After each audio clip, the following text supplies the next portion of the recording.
She's got it at the beginning of the week and you at the end of the week. That's great. You ready? Or Oh, yeah. if everyone wouldn't mind taking your seats, please, we're going to go ahead and call the meeting to order. Let's see, I think we have everybody here that's going to be here. Madam Secretary, if you would please call the roll. Chairman Cope, Here. Commissioner Dishner, here.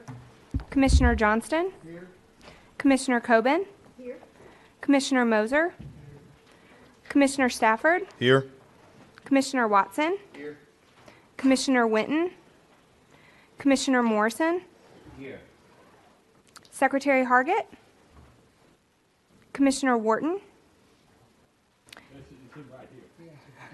He's here. Comptroller Wilson, Treasurer Lillard, Here. Commissioner Riley. Here. Chairman, we have a quorum. Very good. Thanks very much. The next item on the agenda is actually the adoption of the agenda.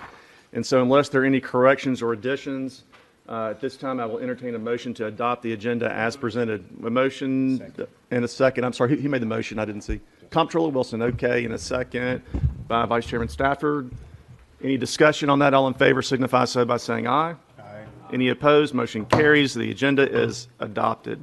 Next item on the agenda is approval of minutes from the November 7th, 2019 meeting. And I'll entertain a motion to approve those. So moved. Motion by Vice Chairman Stafford. Is there a second? Second from Commissioner Dishner. Any discussion? Hearing none. All in favor signify so by saying aye. Aye. Any opposed? Motion carries. First of all, welcome. This is my opportunity to give a report, and I want to welcome everyone here to our winter quarterly meeting. Today's an exciting day for us as we present the updated THEC master plan for higher education. In light of these updates, and as we begin a new decade, I'd like to take a few moments to highlight the great changes to higher education our state has seen over the past 10 years. I think it's important not only that we look to the future, but that we also take time to reflect on the past and where we've been, and really appreciate all the good work that everybody in this room and across the state has done to put the state's higher education system in the position that it's in today. Higher education in Tennessee has experienced a momentous decade focused on affordability and accountability. It is a decade that included the creation of our outcomes-based funding formula in 2010, which, by the way, was groundbreaking, which tied state appropriations directly to student outcomes and incentivized institutions to be strategic about their approach to student success. It is a decade that includes a promise made in 2015 that every single Tennessee high school senior could go to college tuition-free. And it includes a doubling down on this promise as the state launched Tennessee Reconnect in 2018 to open those same doors that are open to high school seniors, to open those very same doors to adults who may have missed that opportunity when they were seniors in high school. These changes have altered the ways in which Tennesseans across our institutions and the experiences they have had once they get to the institutions. In short, more students are accessing Tennessee higher education and having greater success than ever before. Much of this change is taking place under the umbrella of the Drive to 55. In 2010, fewer than 1 in 3 Tennesseans held a post-secondary credential. That's really hard to even imagine now, being where we are. It really is. Today, 43% of all Tennesseans hold a post-secondary credential, including certificates, and this number grows by the day. These numbers and this growth, though impressive, understate the significance of the work this commission has done. The triumphs of higher education over the past decade are best encapsulated by the differences it has made in the lives of every Tennessean. And this has been something that, at least I can speak personally, has been something that I think needs to be highlighted and has been highlighted in our meetings, that we think about the big picture, which is what we are supposed to do. That's what we're charged with. But I think it's important for us to see and get examples of the individual lives and the impact that higher education and the changes and the progress we've made has on the individual lives of citizens of this state. During the commission meetings this past year, we have invited students to share their stories as a testament to the power of higher education. We heard from Vice Mayor Melissa Brown, a working single mother who utilized her education from Motlow State and MTSU to radically transform her life and the life of her son for the better. We also heard from Ryan Hornery, I apologize if I mispronounce his name, a combat veteran who, after leaving the military, found his purpose and direction while studying at a TCAT in Murfreesboro. What these inspiring examples make clear is that the story of Tennessee higher education this decade has been a story of transformative opportunity, period. The subtext of these facts and stories could not be more apparent. Higher education in Tennessee is providing more opportunities to more students today than it was 10 years ago. Tennessee higher education has been a force for good in the lives of our citizens, and we are inundated with examples from students like Melissa and Ryan, whom I just mentioned, who have seen their lives changed and transformed for the better by the policies and the practices that we have implemented in this room and on your campuses. The work that we do here really matters and is really important. This work has not happened in a silo, and our commission could not be more thankful for the daily dedication demonstrated by the faculty and staff and administrators on each one of our 49 campuses across the state.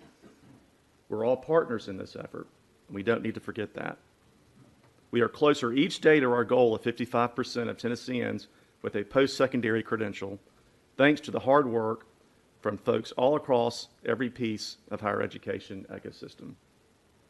Yet even as we celebrate our accomplishments as a state, which we should, we must remain relentlessly focused on the road ahead. With 5 years until 2025, there's much work to be done still. Gaps in access, persistence, and graduation remain across the socioeconomic spectrum. We have to address those gaps. We're not going to make the Drive to 55 goal if we don't address those gaps. Tennessee's rural and distressed counties lag behind the state's attainment average, and the racial attainment gaps of decades past still persist today. We cannot ignore it. We have to address it, and I think every member of this commission is dedicated to addressing these needs and these gaps. Tackling these issues obviously will require clear direction, thoughtful policies, and fervent dedication. We must continue to put students first. We must continue to provide opportunity for all Tennesseans. It's about equality of opportunity. And we must continue to operate on a foundation of affordability and accountability. I am really proud of the growth that we've made and excited for the growth that we will make. I feel confident that the master plan you will hear today will set a vision to make Tennessee the greatest state of the nation to go to college. And I look forward to working with my colleagues on the commission and across the campuses to help see that vision through. And with that, I'll call on Executive Director Mike Krause.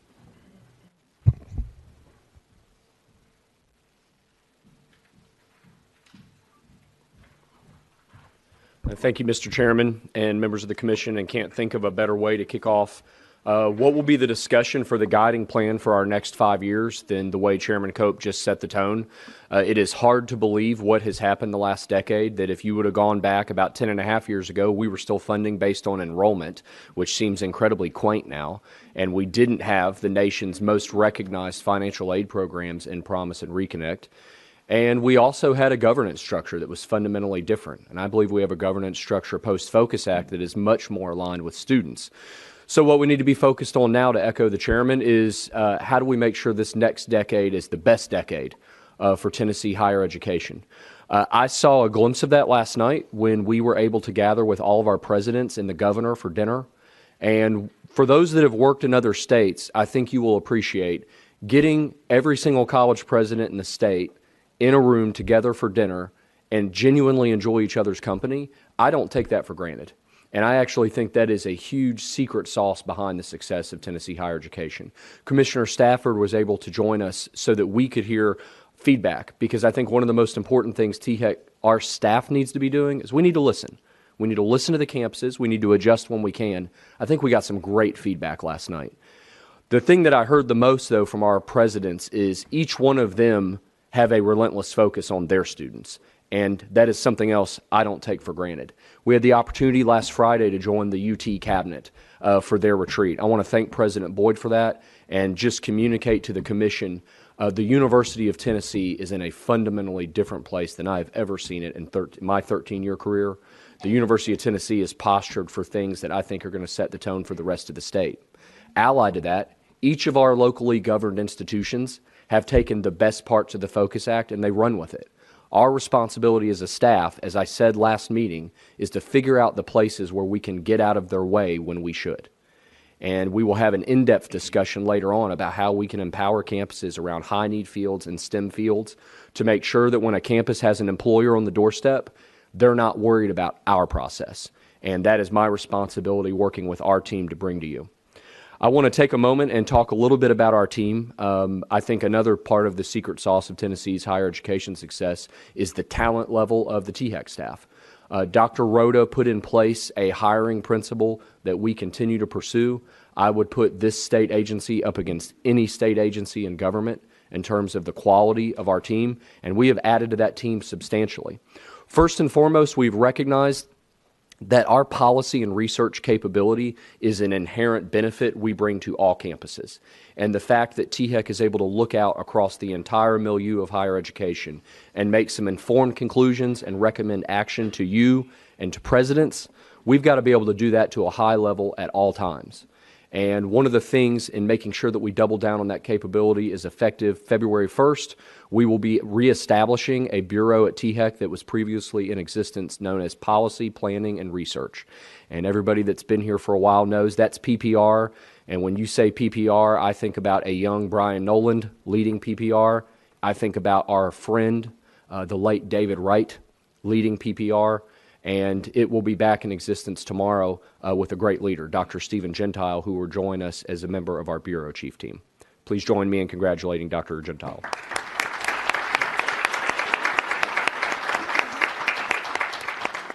If you were to gauge the effects of the Focus Act on this staff, I would tell you there are two areas where we have felt particular stress: capital projects and academic programs. In the wake of the Focus Act, the LGIs have very appropriately said, we want to grow. We want more academic programs, and as a result, Betty Dandridge Johnson and her team, who just a few years ago had a staff of 2, we have grown that team with the General Assembly's support, and we want to welcome an incredible asset.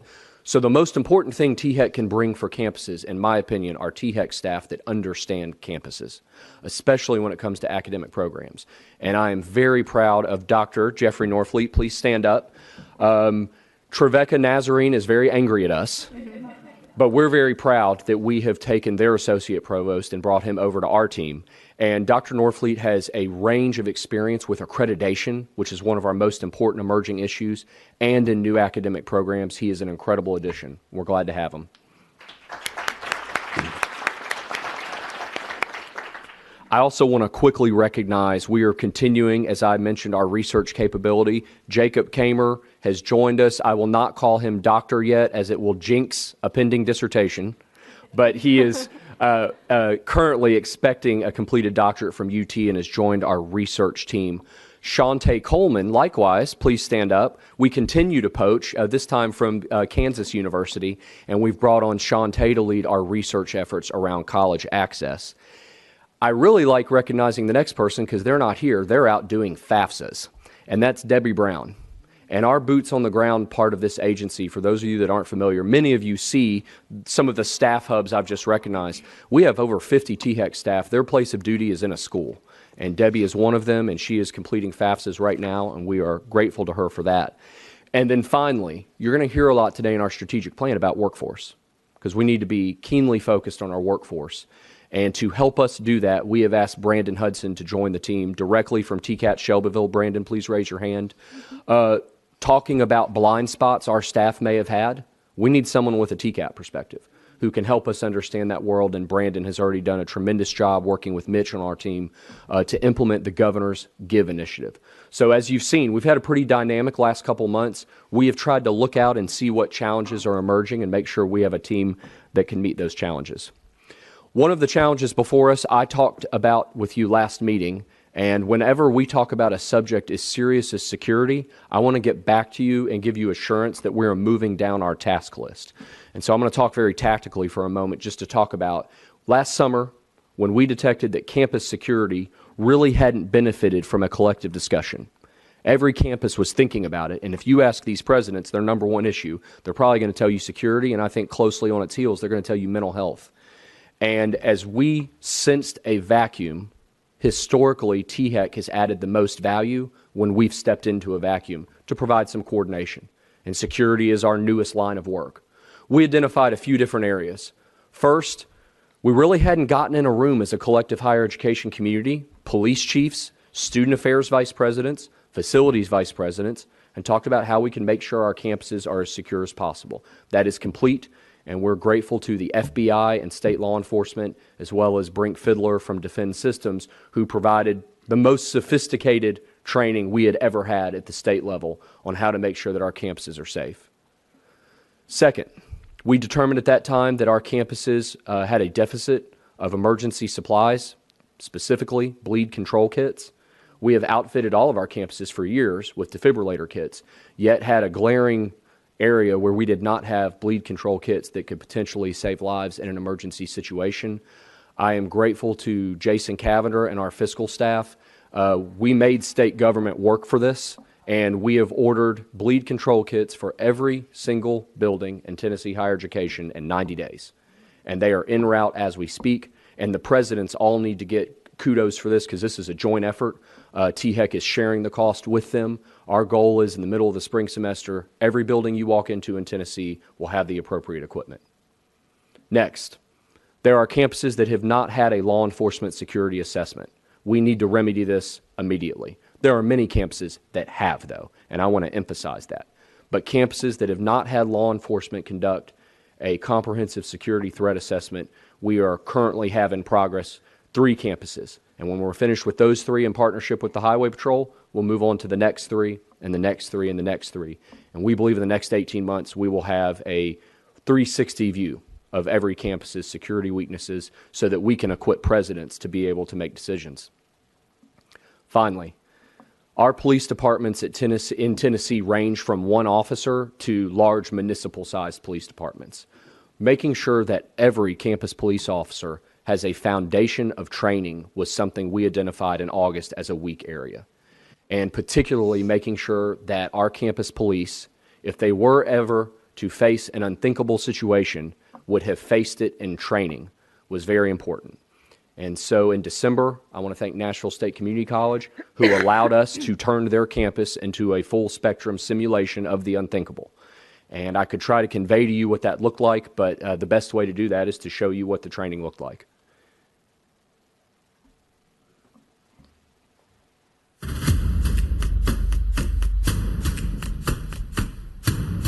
Put that arm up, roll it this way.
We will be conducting another one of these trainings in the spring, and then another one in the summer, and then another one in the fall, and then another one next spring until every single campus police officer has been through this training.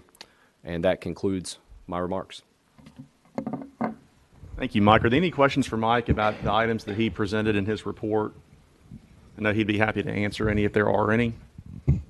Okay, seeing none, thank you, Mike, very much for that report. That is all good and important information, and especially the information on the security enhancement that is going on our campuses across the state. It's I guess, the sad reality of the world that we live in today.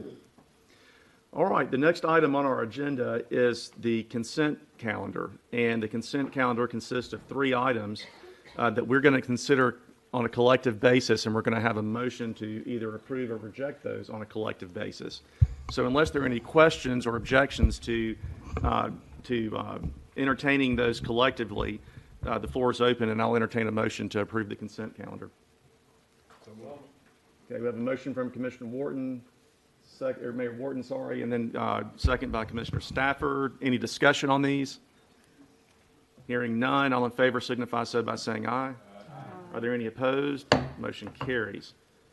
Next, we move on to the regular calendar, and the first item on the agenda is the master plan interim update. Dr. Emily House. Mr. Chairman, if I may. Sure. Prior to Dr. House walking the commission through the presentation, I want to thank several groups. First, I want to thank our presidents. We have been able to have one-on-one conversations with every president leading up to this to ensure they understood the framework, in many cases to get feedback and incorporate it. THEC is charged as one of our most important statutory duties to issue a master plan for higher education. I want to be very clear. This master plan that you're hearing today is an update. The statutory master plan remains in place until 2025. What we began to be concerned about, though, is that the master plan you all approved 5 years ago was actually no longer aligned with the emerging challenges and initiatives we're seeing. And so beginning last year, Dr. House began working with constituents from across campuses, the General Assembly, the administration, to make sure we were issuing a master plan that first was very easy to understand. As you all will see in my opener, higher education master plans are generally read by no one because they're too long and too complicated, and oftentimes they're a little too inward-looking. This master plan is the opposite. We're focused on student success, prosperity for our families, the future workforce. And Dr. House has done an incredible job stewarding this process. The document you all have before you is the result of her leadership and a lot of members of our staff hard work. I want to recognize Jessica Powers, our communications director in the back, who I think, as you'll see, this document's visually different than any master plan we've done. That's an important signal, we believe, to the General Assembly and the governor that the master plan itself is different than any plan we've ever issued. It starts with the title. This title is about the workforce. For those of you that may be aware, we are competing with about 4 states. We're not competing with 49 other states. We're competing with 4. And any competitive edge that we can get starts with workforce. And we want a master plan that undergirds that competitive edge so that when the ECD commissioner is seeking to recruit new jobs or we are seeking to retain high-quality jobs, higher education was the catalyst for that. I think it is an immensely important narrative. I will tell you the feedback we have gotten from the General Assembly, the administration, and the presidents has been resounding that this is the direction we should go. I want to emphasize to the commission, this is an open document. You all have reviewed it now for at least a week. You saw the framework 6 weeks ago, but the document you have before you is a draft subject to amendment and edits by the commission today. And I just want to make sure that's clear. And with that, Dr. House, I defer to you. Thank you, Director Krause, Chairman Cope, members. I would like to quickly echo, first, Mike's congratulations to Stephen, which that is a bureau and a position very close to my heart and a research team close to my heart, and I know you will continue your exceptional leadership with the research team under your guidance, so best wishes to you on that. I also want to echo Mike's thank you to really the entire THEC staff. I am standing up here presenting this document, this update, as I am often in the very privileged position to do, but there are so many faces that I'm seeing who have really been so critical to putting all of this together. And I want to acknowledge specifically Amanda, Russell, and Mary. If you 3 could just raise your hand quickly. These 3 have read this plan probably even more than I have, more than Mike has. They have found typos, they have found problems, they have had wonderful ideas for actual additions in content. So I'm very grateful to all 3 of you for that timely responsiveness you have shown and your engagement in this process as well. I think Director Krause set this up very nicely in that this is absolutely meant to be as much a discussion as it is a presentation of this document. This document is not final. You have it in front of you. It is bound. It is not final.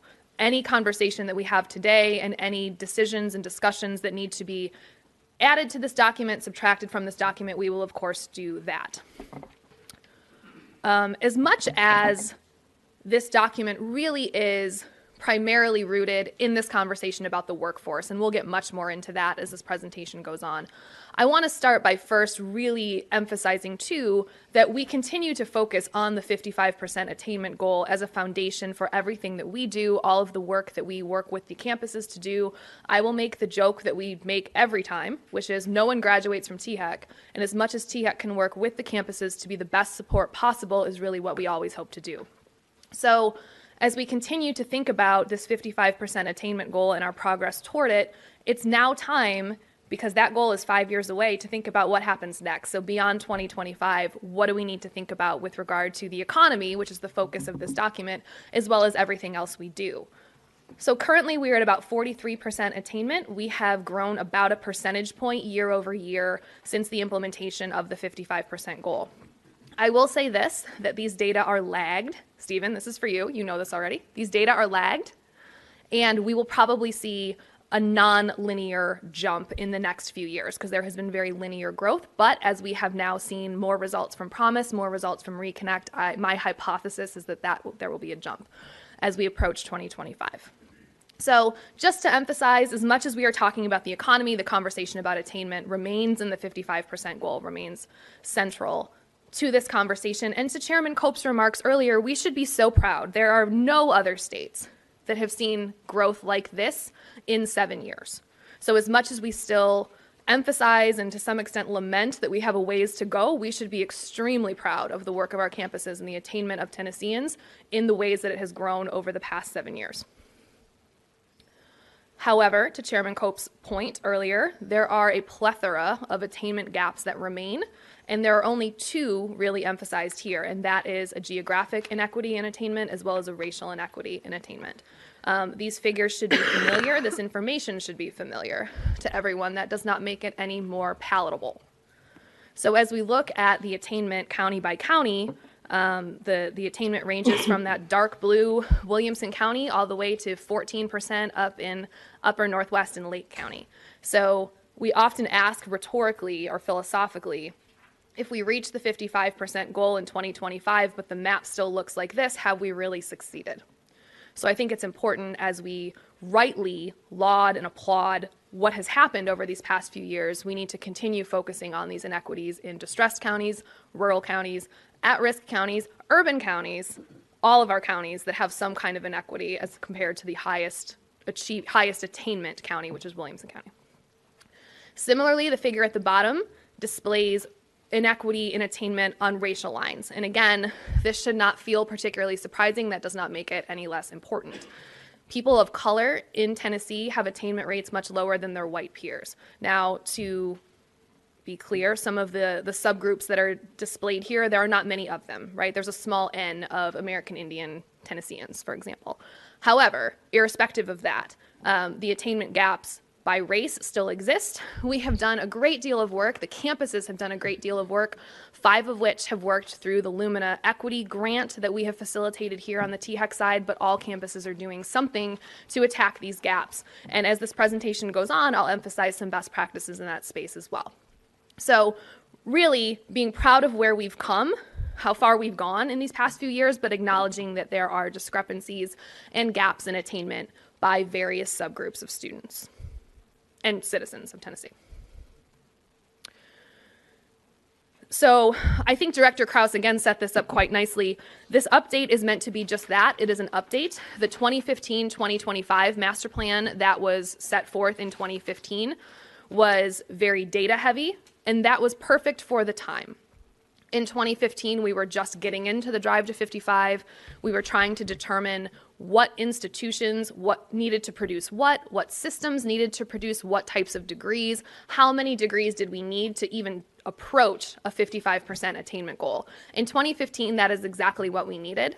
But to Mike's point and to the conversations we continue to have, higher education has evolved so substantially in the past 5 years, now it being 2020, as well as we kind of have the plan for the drive to 55 underfoot a bit.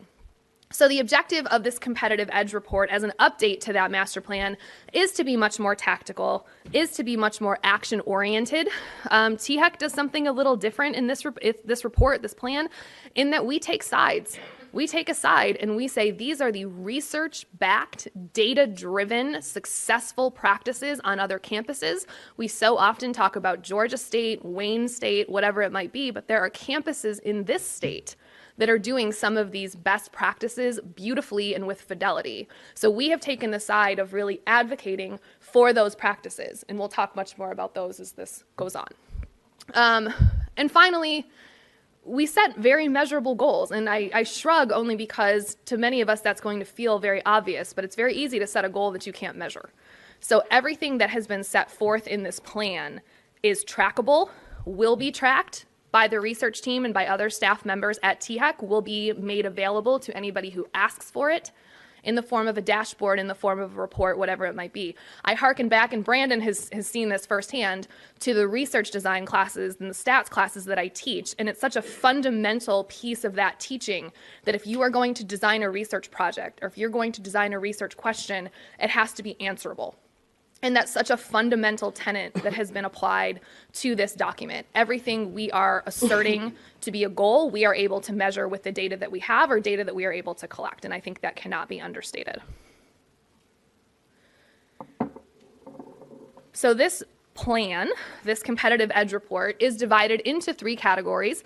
Acknowledging that these categories are not actually mutually exclusive, we did divide into student success, family prosperity, and the future workforce. And with the permission of the chair, I would like to speak through each of these 9 subcategories, some very quickly, some in greater depth.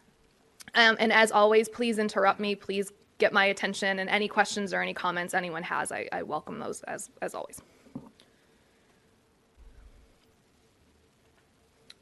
So the first pillar of the competitive edge report is that of student success, and the first sub-pillar, for lack of a better word, relates to academic readiness. We have come so far in these past few years with regard to the conversations around academic readiness for higher education, what that looks like for all students, not what that looks like for students going to UT, not what that looks like for students going to a TCAT, what that looks like for all students and how the needs of all students can be met without boxing anybody in. This reflects not only conversations between all parties in this room, but with the State Board of Ed, with the Department of Education, and really engaging very explicitly with our K-12 partners. The first piece of this I want to mention just quickly that's not on the slide is the sales program. Victoria is here. Victoria and Mike in a prior life get so much credit for the execution of sales, as well as the staff at TBR. Sales is now in almost 300 high schools, moving that remedial coursework to the senior year of high school versus needing to take any kind of math remediation when a student is enrolled in higher ed. That has been a huge barrier lifted for many of these students and has really engaged the conversation and really added to the conversation about academic readiness, college-going kind of knowledge and feelings of capability. What I really want to emphasize here, though, is this ongoing conversation about early post-secondary opportunities. We most often talk about this in the space of dual enrollment, and that is what I will do today. But this does include advanced placement courses, dual credit courses, international baccalaureate courses, whatever it might be. Anything that exposes students while they are in high school to higher education work is what we consider an early post-secondary opportunity. So some of you have been very engaged with this conversation through the task force that met about a year ago, some of the legislation that has come forth, and just the conversations we have kind of organically. EPSOs and dual enrollment in particular have typically served a very homogenous student. And that is the student that is going to college anyway and wants to get some of their gen eds done. Now I'm generalizing clearly, but the data bear that out. These students are typically female. They're the opposite of those characteristics listed there. They are female, they are not students of color, they are middle high income, and they are high achieving with regard to their ACT scores and their GPAs. So these are the students who are kind of college bound anyway. So the conversation we need to continue, which has started over the past year and a half, is how do we engage students who are in those categories up here, who are middle achieving, male, students of color, may live in a distressed county, may be low income, whoever it may be, who are not typically engaged in this EPSO space. How do we work to engage them? How can the institutions work with the high schools to engage these students, et cetera?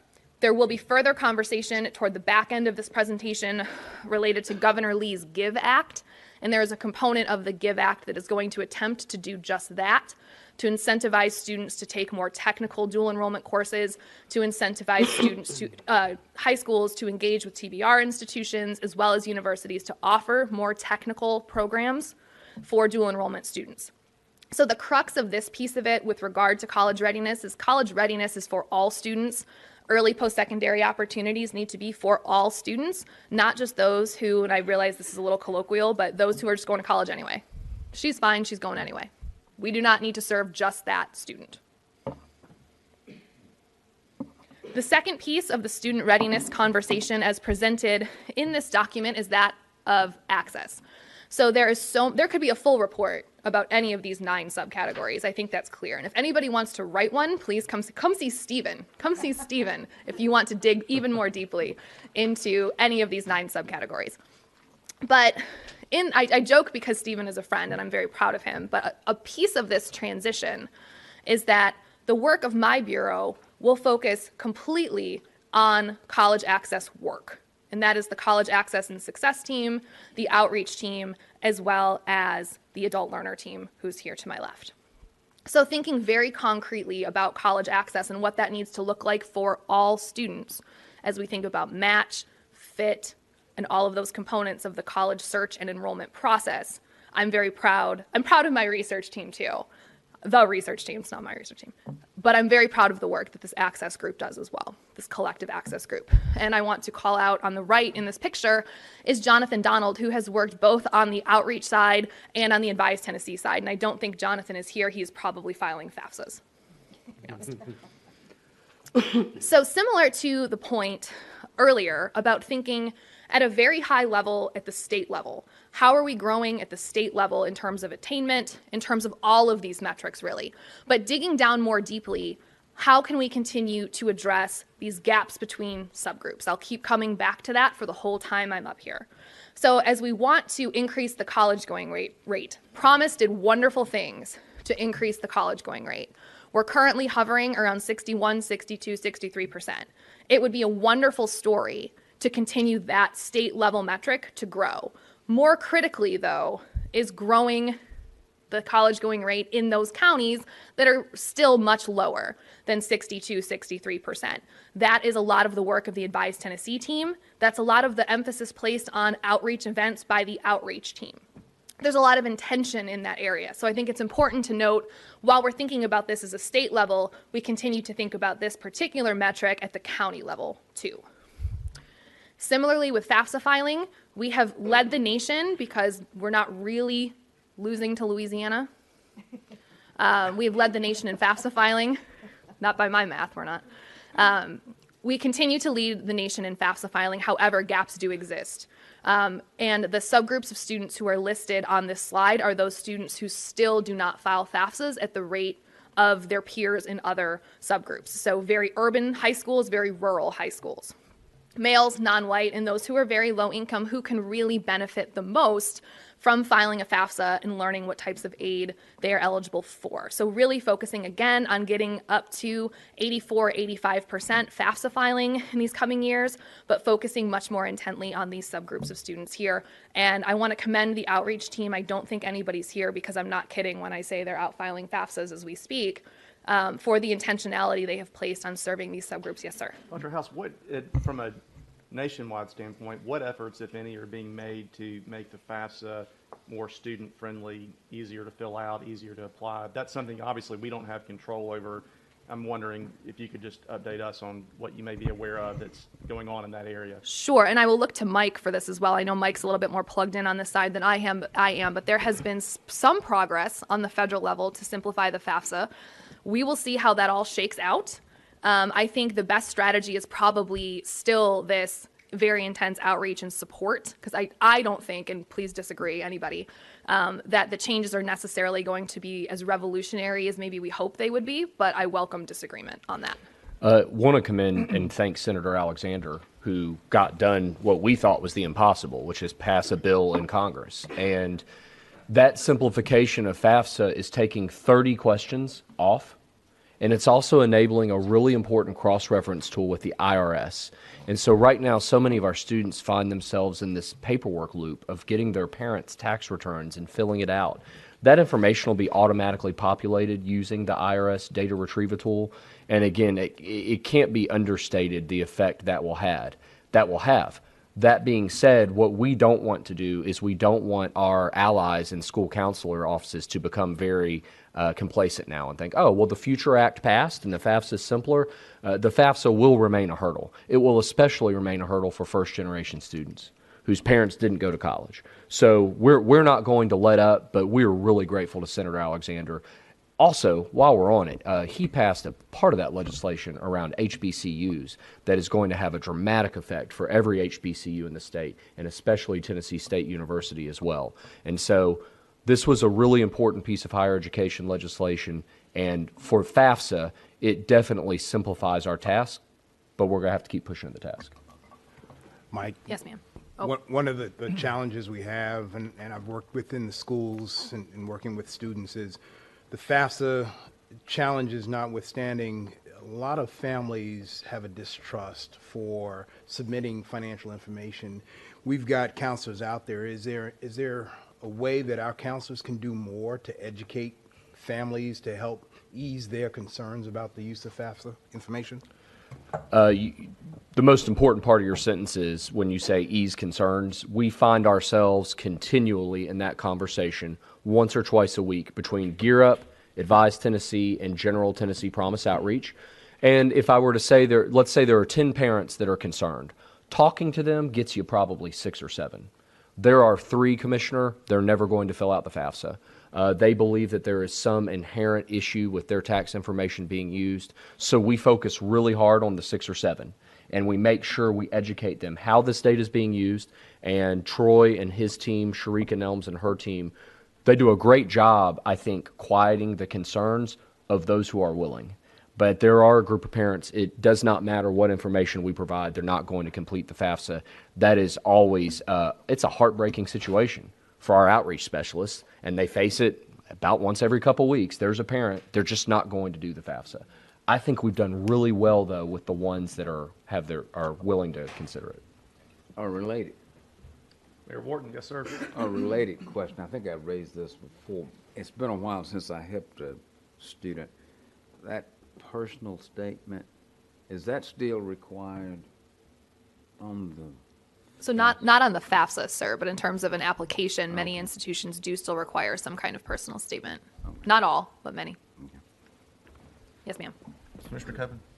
Dr. House, under distressed counties, will the increase of high-speed internet in the rural areas of Tennessee enable more online coursework to be offered there and perhaps solve the problem of reaching more students? Will it solve the problem? Unfortunately, I don't think it's a silver bullet. Will it immensely help things? Absolutely. As we continue to move into this online space, I was joking about the course that Brandon maybe enjoyed, maybe didn't enjoy that I taught. That was an online course. That is very much the direction so many of our institutions are going. And I think the more access to high-speed internet in our very rural areas, our distressed counties, will help with that for sure. Absolutely. Yes, ma'am. We have benefited from both Brandon and Mitch are now on a distressed county tour. We did one last year that I personally took part in. I will tell you what I see in the distressed counties, and Brandon, I welcome you or Mitch to speak to this at the table. What we see in distressed counties, getting a student to an online course is problem number 50. Problems 1 through 49 are about 1, basically believing college is a possibility for them. 2, having not counted themselves out in high school and having made irrevocable academic decisions around college. 3, high school CTE being a bit of a dead end that didn't necessarily lead to a post-secondary credential. And I think TBR it should feel really good about they have breathed into CTE. Essentially, you're able to take your CTE course and also get college coursework. But I viewed much of the distressed county challenges are very similar to the very urban challenges, and with a common denominator of a lack of hope and vision. And promise has helped with that to some extent, but the reality is I think why Brandon and Mitch's work has been so important is the only way to move this needle is a ground game in distressed counties where they understand opportunities. And the notion that most of the distressed counties would tell you, well, we need a TCAT. It's an instant question. And we're probably not going to build 15 more TCATs, but we absolutely can turn their high school CTE programs using the Spark grants we awarded last year, and with TBR's partnership, we can turn those high schools into instructional spaces that are commensurate with a TCAT. That's a great point. And we have done that in several spots. But the most important part of this vision is that as Dr. House leads this outreach work, is that we're going to be willing to admit that when we do outreach, all counties aren't created equal. And we may need to be in some counties less in order to be in Lake County more. And that is a new line of work for us to say we're not just going to go to every high school that asks. We will always be when they ask, but when we have the extra time, we need to double down on the distressed counties. All right. Dr. House, the floor is yours. Thank you. And then finally, to round out this student success pillar, this harkens back to what I said at the outset about taking sides. There are institutions here in Tennessee who are doing work that is moving needles with regard to completion. The photo on the left is from UT Chattanooga, so I will give credit to President Boyd. The Black Males on Campus Mentorship Program has done wonders to increase the graduation rates of black males at UT Chattanooga. 95% of the young men who engage with this program are in good academic standing, and 80% of them complete in 6 years. That is a statistic that is beyond, far beyond, the completion rates of men of color, students who are not of color at many institutions. So this mentorship program has really causally moved the needle for students at UTC. The photo on the right is at Roane State. Roane State has done very profound, very intentional work around advising, so I'd like to commend Chancellor Tidings and Dr. Deaton for that work. The graduation rate at Roane State, the 3-year graduation rate has increased about 4 percentage points, and I can't quite make the causal statement about this one, but I'm going to take my researcher hat off and say this advising and this intensive advising, intentional advising, has had much to do with that. So as we think about completion and these best practices to advance completion and to continue the diminishing of attainment gaps, the increase in graduation rates, this all remains rooted in this Drive to 55 goal. But as we think about the day-to-day on campuses, the ultimate goal is this right here. That's Chancellor Carver from UT Martin greeting a student as she crosses the stage. This is probably my favorite picture of the master plan. So if master plan presentation, if somebody could text Keith Carver that I said that on the record, I would appreciate it. But really, what we are still so focused on is this moment here and what that means for the student after they walk across that stage. Yes, sir. The point I hope the commission hears on when we say these interventions that we've taken sides is the jury is not out on these interventions. So where campuses aren't doing intrusive advising, cohorting and prescribed scheduling, and targeted interventions, we would recommend to the commission that the commission recommend to the campuses they should. And there are campuses that have figured this out, and we have not diffused with fidelity. And we don't know why that is. That's not even the commission's role to decide. That is something for presidents to think through. But it is a different approach. In the past, I don't know that we would have said, the data is very clear on these 3 things. Every campus should do these 3 things. Many of them are. I want to be clear about that. But I don't know why every campus isn't at UTC and Roane State saying, how do we do this? Because their data, everybody talks about Georgia State University. There are Georgia State-like qualities in Roane State and UTC's data. And we hope that that will diffuse throughout the state. Our grad rates last year, we just did comparisons. We had campuses where the grad rates went down. That happens. There are freshman classes where that happens. But it's not happening at Austin P or UTC. Roane State, Volunteer State had a very impressive gain. We just hope that presidents will feel comfortable looking at other campuses and saying, you guys have figured out how to cook this cheeseburger. We should do it that way, rather than reinventing the wheel when the data is not ambiguous about these tactics. Director Krause, I couldn't echo that more. And when you think about the fact that we've only got 5 years left to the Drive to 55 initiative and trying to attain that goal, it really calls for some very innovative ideas and to some degree radical ideas that need to be implemented at all the schools in order to really help the success rate improve. So I agree completely. Commissioner Riley, did you have a question? Yes, I know. I just wanted to add to that. As a student, I hear many student stories of where the advising is not where it should be, and they end up taking classes they don't need, wasting precious time and money, where really being able to be aligned and having intensity in their advising, having someone who really understands, a professional advisor who understands the programs and can guide that student throughout the whole process. Even if the student halfway through the program decides this is really not for me, they can really guide them to make the most of the classes that they have taken. This is really, really important because there are a lot of students that drop out halfway through because they realize, okay, this is not what I thought it would be. Maybe this is not for me, and they get overwhelmed with the work. So an advisor who's in touch, I love my advisor, Bridget Wells, amazing. She's always emailing me. She's emailing me on internships. I'm hearing from her on all kinds of things. It keeps me abreast of what's happening on my campus, and I hope that every student has that, but I know for a fact that there are students that don't have those type of advisors on their campuses, and so we should have our presidents having those conversations so that they understand really that mentorship that takes place with that advisor with that student so that they can help it be successful. So I think that's really, really imperative. Well said. Thank you.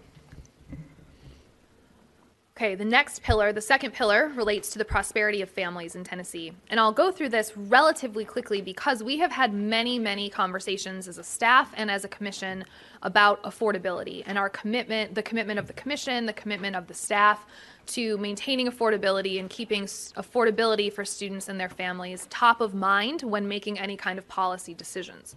So again, I'd like to commend Stephen and the fiscal policy team who has put together a very, very thorough, very detailed strategic financial plan that dovetails very well with this overarching master plan.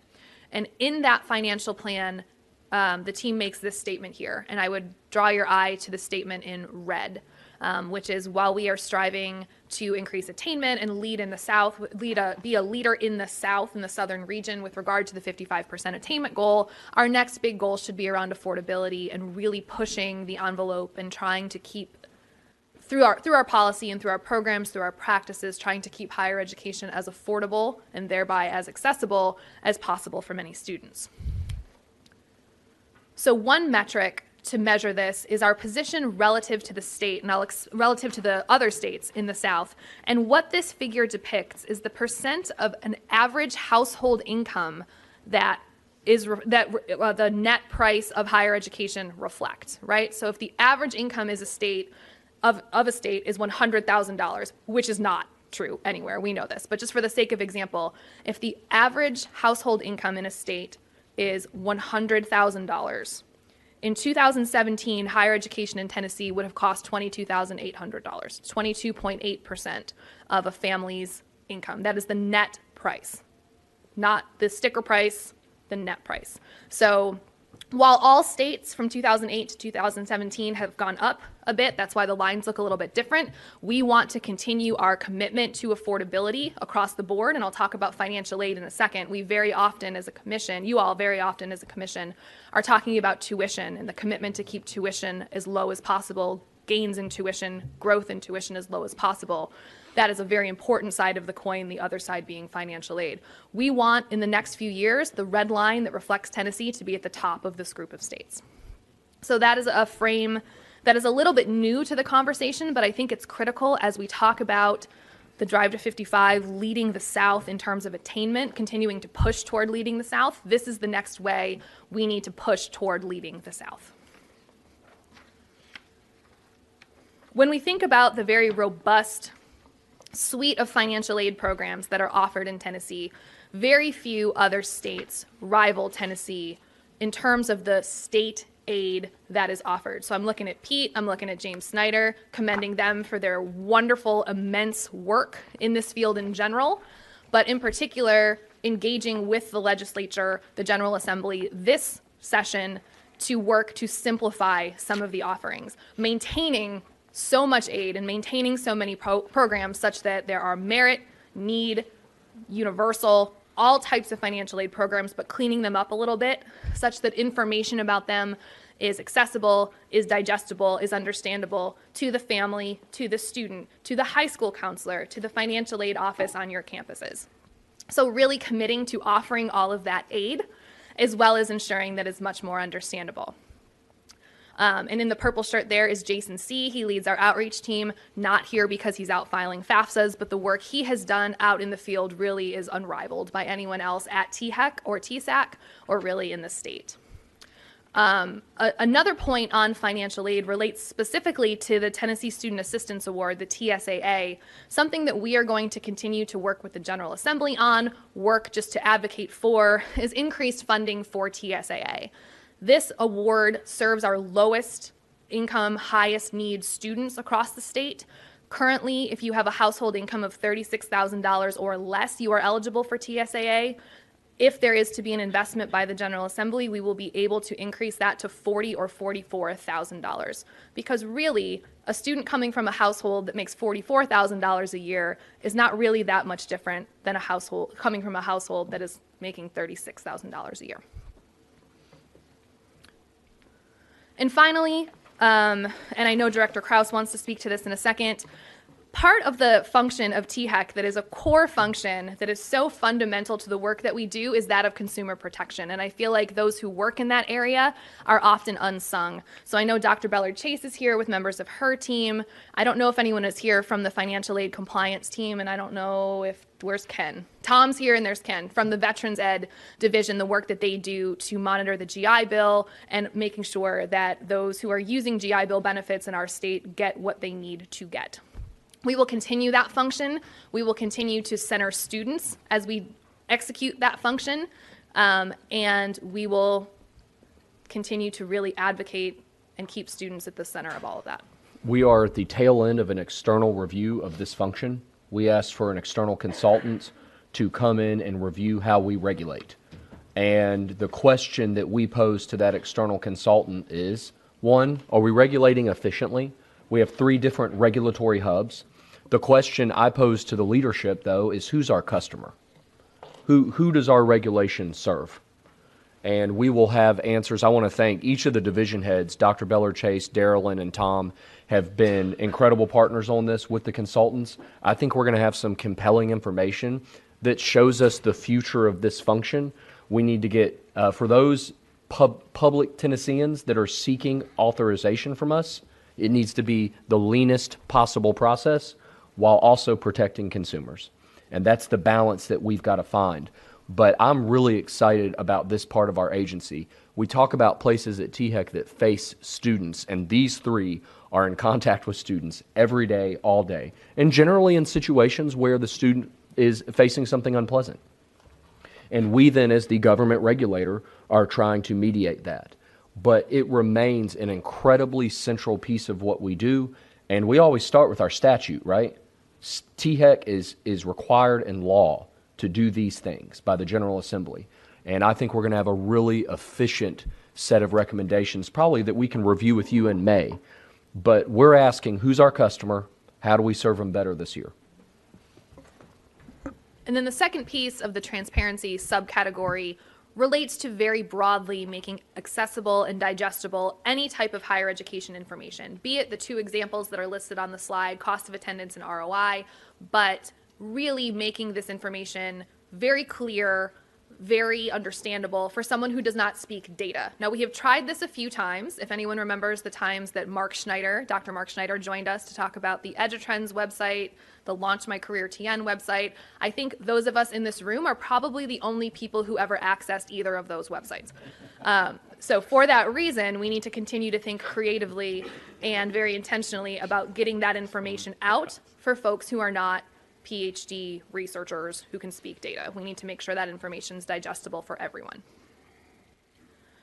And finally, in this section, again, to recognize Mary and Tina, who are here from the Adult Learner team, the outreach to adults is really just imperative across the board, right? It's imperative as we think about the Drive to 55 goal, because mathematically we will never get to 55% thinking only about those recent graduates from high school, but really just from a much more micro level. We have heard from some adult learners in past commission meetings, this is life-changing when we think about engaging adults who have stopped out, dropped out, never engaged with higher ed in the first place, into higher education. That's really just imperative, both from the public good perspective and the private good perspective. So this work has grown, it has evolved. I often see Tina on the phone counseling reconnectors. I see Mary running around across the state, usually with Mitch and Brandon, talking to people on the ground about the opportunities higher education can provide to them. And recently, this work has grown again to engage much more directly with the Department of Labor, working with adults who are unemployed or underemployed, as well as the Department of Corrections, working with those who are incarcerated who are on the glide slope to being released. So what can higher education look like for them when they are still incarcerated and when they get out? So this is a whole new world for THEC. This is very much in line with Governor Lee's priorities around incarcerated support and incarcerated education. So it has been fascinating, and again, to commend these two women here, getting this off the ground, and Jessica, who stepped out. Getting this off the ground has been an adventure, but a wonderful one, and it really just speaks to the ways that adult engagement and adult outreach, by definition, needs to look different than the way we engage with high school students.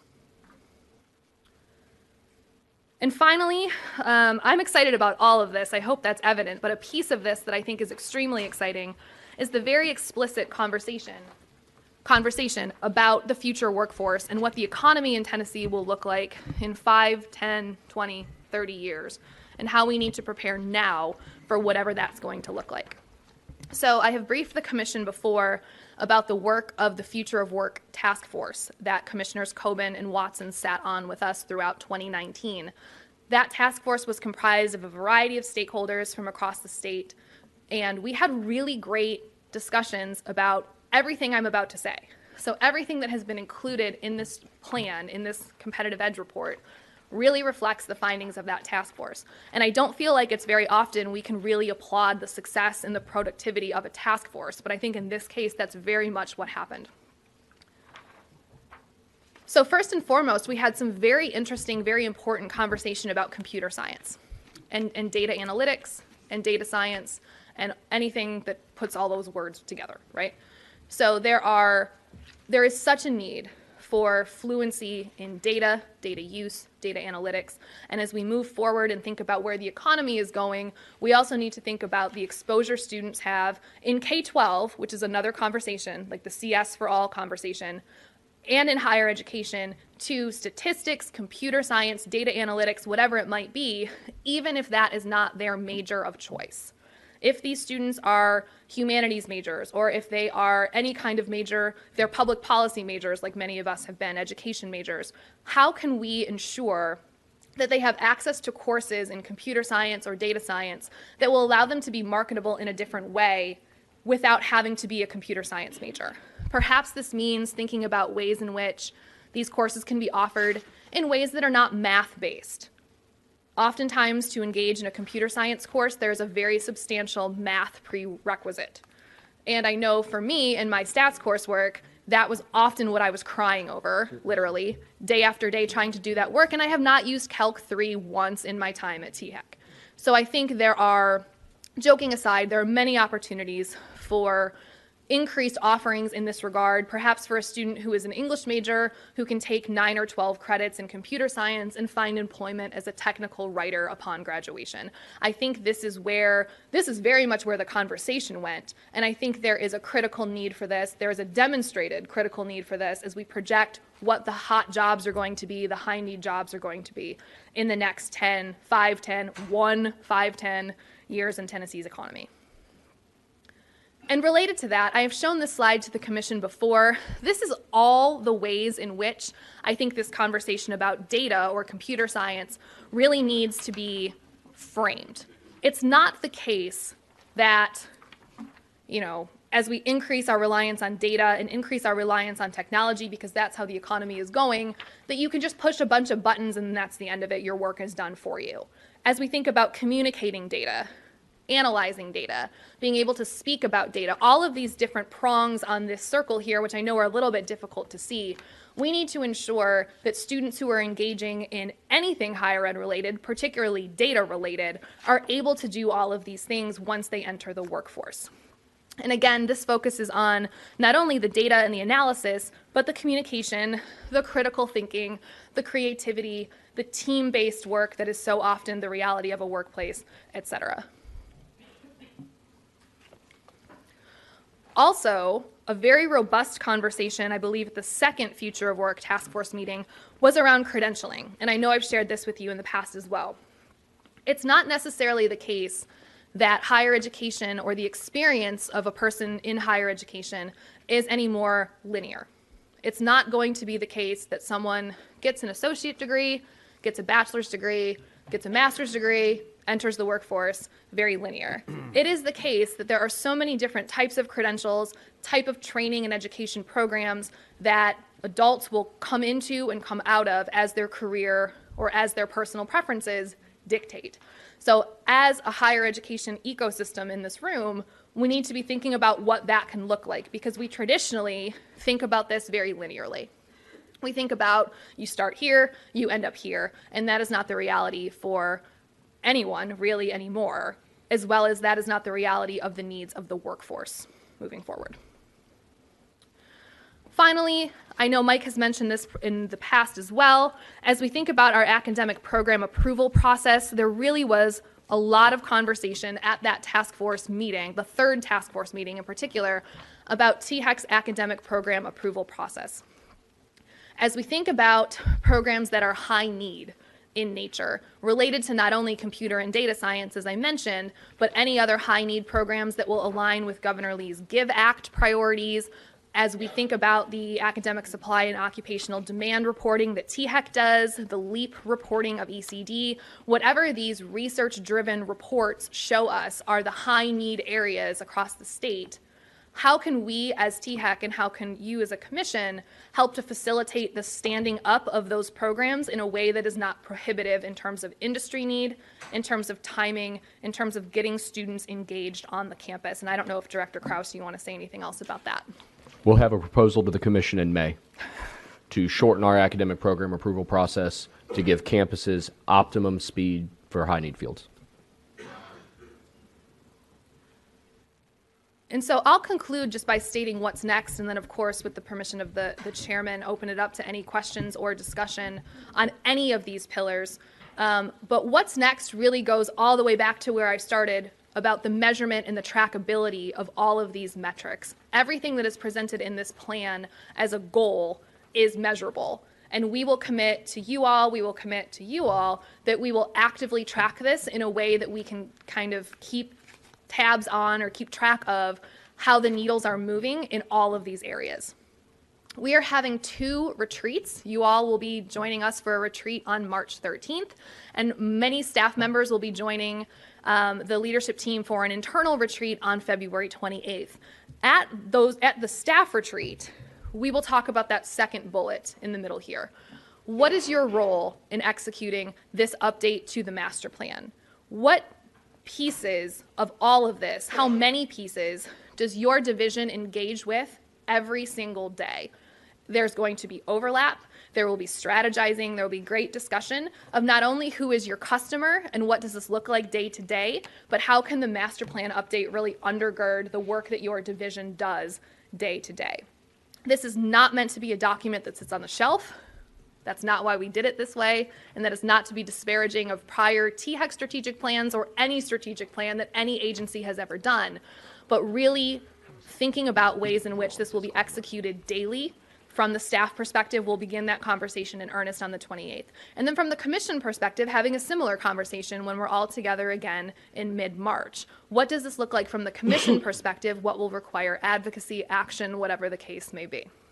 So I will stop there, and time permitting, I invite any feedback, questions, etc. Thank you all so much. Thank you, Dr. House. Excellent presentation. Any questions for Dr. House? Dr. House, I think this is an excellent start to renewing the plan or getting the plan revised. Since I will have a personal conflict on the 13th and won't be able to attend the retreat, I do want to pose this question. I appreciate your attentiveness to the need for measurement. The other thing I think is important is executability, and whether there are factors that inhibit our ability to execute on some of these measures. Are there things that the commission needs to be focused on, whether it's funding, whether it's providing other necessary resources to make sure that we can execute on this plan? I think first and foremost, the advocacy that you all provide in this forum is really, really immeasurable. I think as we advocate for support, but also just advocate for conversation about all of these initiatives and those that are, to Mike's point, research-based, the jury is not out, really encouraging the institutions to engage with each other, to engage with us, to really have those conversations. I think there are definitely one, but perhaps other items that will require commission conversation around the academic programs, around affordability, and those are conversations that will take place in this forum, but I think any kind of conversation or reflection in that regard would be helpful as well. Thanks. Commissioner Coben? Dr. House, could you speak to us, or perhaps Director Krause should, about the reception of the university presidents, Chancellor Tiding, to this master plan? I mean, how has this been received at all of our institutions? So we have spoken to leadership at all institutions but one, presidents, chancellors, and cabinet members. It has been universally well received, and I am very grateful for the feedback provided. I'm grateful for the time with those folks on the phone or in person. We have also spoken with the governor's staff and legislative staff. I see Patrick over there, who was the first person who was briefed on this. Congrats to Patrick. And they were very supportive as well. I think the direction toward action orientation and the tacticalness of these recommendations was landed on welcome ears, and everyone has been very supportive. And I thank you all for that support, as well as for the feedback and the feedback of the board as well. And I think we still have a window where we'd like feedback. So the campuses will get their first full look at the report, essentially today on. And we want to continue to interface with those presidents. I'd say we have a couple-week window for them to review the report fully. There's no doubt from the commission today, we would like you to adopt this report. If we receive substantive feedback from presidents that the commission needs to know about, we will, of course, bring that back to you. I think the framework was well received. A few presidents actually indicated it is, without any coordination whatsoever, directly aligned with their framework, particularly around data analysis, computer science, and future of work. But we've got about a week or two where all the system heads, I will want to hear back once you have a chance to review this full document. And if there were modifications, we would bring that back to the commission in May, because again, we do seek adoption and recommend adoption today. Call on Commissioner Watson. First of all, Emily, thank you for putting this future work task force together. It seems that the future of education and the future of our workforce are inextricably entwined. And of all the professions and jobs that are challenged, I think our job in education is the most challenged, because it's not only so much what we teach, but how we teach it and over what periods of time, and that's very, very challenging. We were fortunate enough to have some folks from the Institute for Intelligent Systems at the University of Memphis come speak to our task force and tell us their views of how you integrate certain technologies into retraining. And today it was announced that Andrew Alney, who's one of the presenters at our committee meeting, just received a $3.4 million National Science Foundation award. And I want to read just to study what we do with the new technology. I'd like to read just real quickly what he says, and then encourage each of you to reach out to that group and with your own observations and views. He says, the problem we face is that while we know how to train people in statistics, programming, and machine learning, we know very little about how to train people to integrate these disciplines in order to be effective data scientists. And by the way, the demand for data scientists has increased 10 times recently in key markets. That's pretty remarkable. But we've got great challenges. We need to really work with employers, do internships, partnerships, certification, and continuing education. Some of the smart folks I've talked to are saying that some of the workers' education and technical fields are going to expire at least as frequently as every 16 months. So thank you very much. You did a great job of putting this group together and getting the right people to assist you. So thank you, Emily. Well, thank you very much. In recognition to Corey Giesling, where's Corey? Who was instrumental in that task force as well. So credit to Corey. Very good. Thanks for the comments and the questions. Any other comments or questions for Dr. House on this? Commissioner Riley? Yes, thank you for this report. There was a lot of great information. I have several questions. Going back to races, that's very important conversation, and I know we won't finish it here. But I just wanted to know, what plan do we have to reach like the Hispanic minorities, because we see that they are the lowest here, and I don't know if you have any ideas or what, or maybe just touch a little bit on that. And then my second question is actually about Tennessee Reconnect and adult students, and what are we doing to reach these students to make them aware of Tennessee Reconnect? I speak to adults, and many of them feel it's too late. I can't. Am I even capable of doing it? And they're scared, and so being able to maybe what are we doing to reach? Are we going to their jobs? To make them aware. So I'd like to maybe get some information on that as well, please. Sure, and I will speak very briefly to both of those points, and I'm happy to discuss this much further offline, and I would invite Mary and Tina to help with that second question offline as well. I mentioned the Lumina equity work that was done, and that work is actually wrapping up. The focus of that work was very intentionally on African American and Hispanic students. That looked different on all 5 of the grantee campuses, and we're actually going to get the final reports in the next couple weeks on that, which I'm happy to share with you. As we think about not just lumping students of color into one category, I think there are different interventions that can be focused on different subgroups, but also best practices are sometimes best practices for all. Best practices for all are sometimes not that at all. So thinking very concretely about how to serve the needs of all student subgroups by race and on other dimensions, and also looking to the work of other states in this space. Colorado has done excellent work with Hispanic and Latino students, as well as many other states. So there's much more conversation to have on that. Even though the equity grants from Lumina are wrapping up, this conversation is far from over. We were speaking just earlier this week, actually, about how to continue that work. So I would love more feedback from you offline on that. And that's interesting you bring up the piece about reconnect and communications, because this conversation happened in our office yesterday about how can we continue to reach out to adults who might not know what programs are available and what aid is available. So as creative as we can be, as much funding and resource that we can put behind it, the better in terms of continuing to communicate this message at the community level, at the state level, et cetera. So again, a much longer conversation to have offline. We can engage with Jessica and Mary and Tina on that as well. But I thank you for both of those comments. Yes, ma'am. Thanks very much. Other questions or comments? Okay, thanks very much, Dr. House. So this item is now open for consideration. The floor is open, and I'm happy to entertain a motion to adopt the master plan as presented, or the updated master plan. Motion by Commissioner Coven, second by Commissioner Johnston. Any conversation, discussion on this motion? Hearing none, all in favor signify so by saying aye. Aye. Are there any opposed?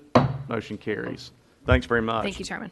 All right, next we'll move on to item number 2 of the regular calendar, which is new academic programs. We have 4 new academic programs for the Commission to consider today.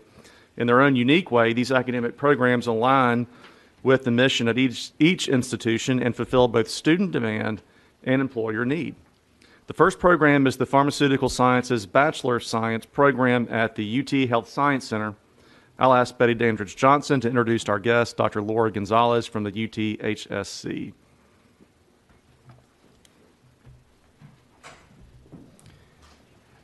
Thank you, and good morning, everyone.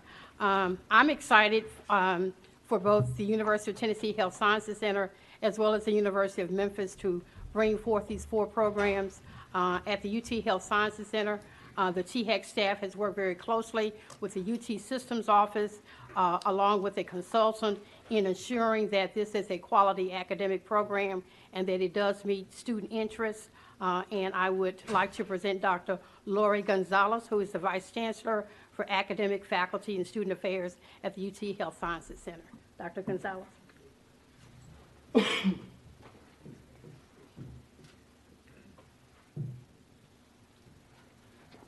Thanks to the Commission for letting me have the opportunity to present this program.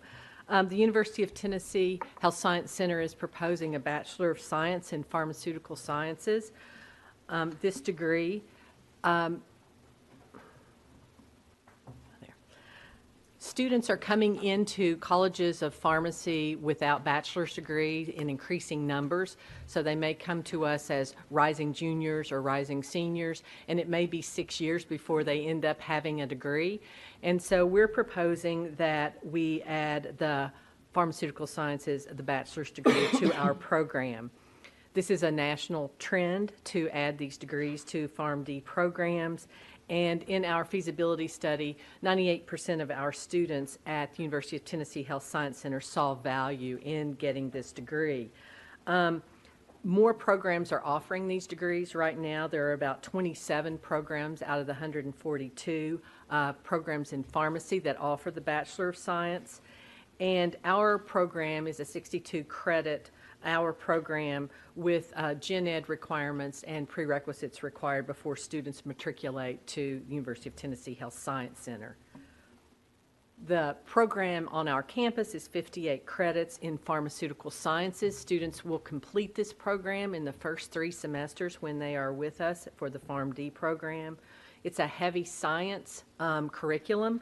We have chemistry, pharmacology, pharmaceutics, disease management, and prevention. And they can get this degree while on the way to the PharmD, and should they choose to stop out of the pharmacy program, they have the opportunity to go to other postgraduate programs, including master's or doctoral degrees, should they decide that a career in pharmacy might not be for them. This program solidly supports the Drive to 55 to increase the number of Tennesseans with post-secondary education degrees. It supports the mission of our campus. Our mission is to improve the health and well-being of Tennesseans and the global community. And one of the hallmarks of our College of Pharmacy is their ability to attract students that are first generation and students from underrepresented groups. About a quarter of our students in pharmacy are first gen, and about 35% come from underrepresented minority groups. So we see this as a value-added degree. It'll expand the job opportunities for our students. It will expand their ability to seek postgraduate opportunities should they choose to do so. And it will also give us a path for students who may come into the program without a bachelor's degree, but then who are unsuccessful, possibly when they get to the clinical part of the program, they can leave the program with a bachelor's degree.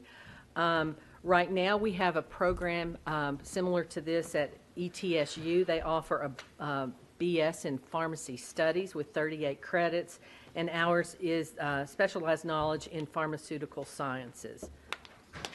We anticipate that we'll have about 175 majors declared every year, and with a little bit of attrition, we're anticipating about 170 graduates per year. And if this degree is approved, we believe our first conferral degree may be in December of 2020. Because these students are accepted into the PharmD program already, we will not have to dedicate new resources to it. There will also not be significant changes in any revenues, but this is just the current faculty, current resources in the College of Pharmacy can meet the need of this new program. Yes, Mayor. Oh, I'm sorry. Yes, sir, Mayor Warden. I was really surprised when I read this, and I'm going to ask in a very simple form. You're telling me right now that you can go into the School of Pharmacy without having your 4th year, which raises, in my mind, a logical question. I read quite often these days that there's a move afoot based on the premise that maybe we're having students, not only in this field, stay in school too long. To get a law degree, you got to go 4 years. Implicit in that, was it that maybe there's something in that 4th year that they didn't really need? Wow, that's a I mean, that may very, be above you. very significant philosophical question. When I read that, I mean, some may say that a pharmacist is more critical than a lawyer. I don't think that. I do. But I much prefer, I put more trust in a pharmacist than I do in a lawyer. So to enter, So I'm I not going just to. explain it. I'm to not you. addressing either one of those comments, but I will say that for students to enter a pharmacy program, they must have their general education and a series of prerequisites. And then what happens is some students come in as freshmen, and that individual knows, I want to be a pharmacist, and they may go a fast track to get their prerequisites.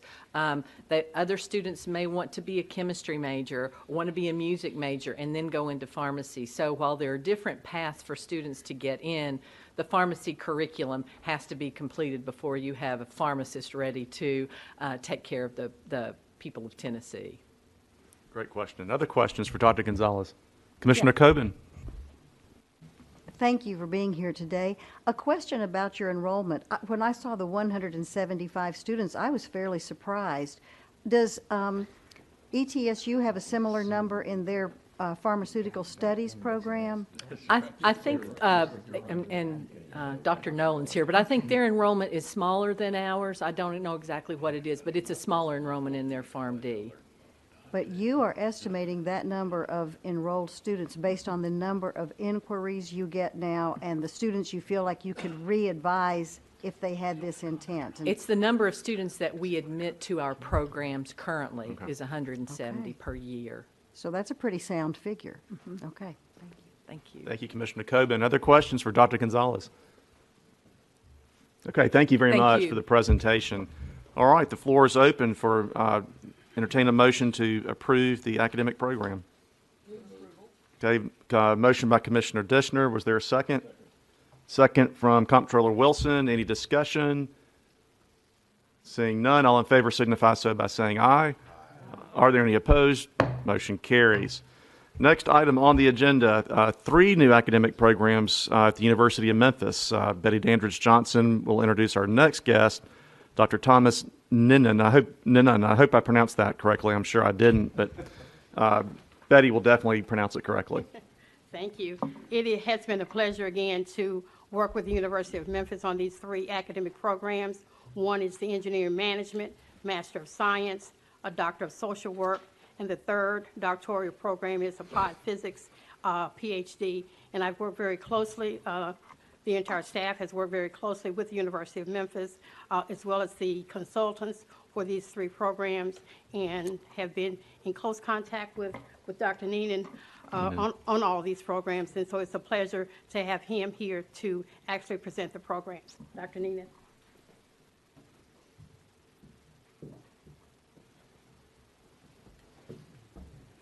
Well, thank you, Betty.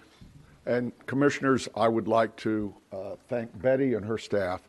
It's just such a pleasure to work with competent, dedicated professionals who work in a constructive way, and we really do feel that in this world that we feel supported, and that's exactly what I think these should be.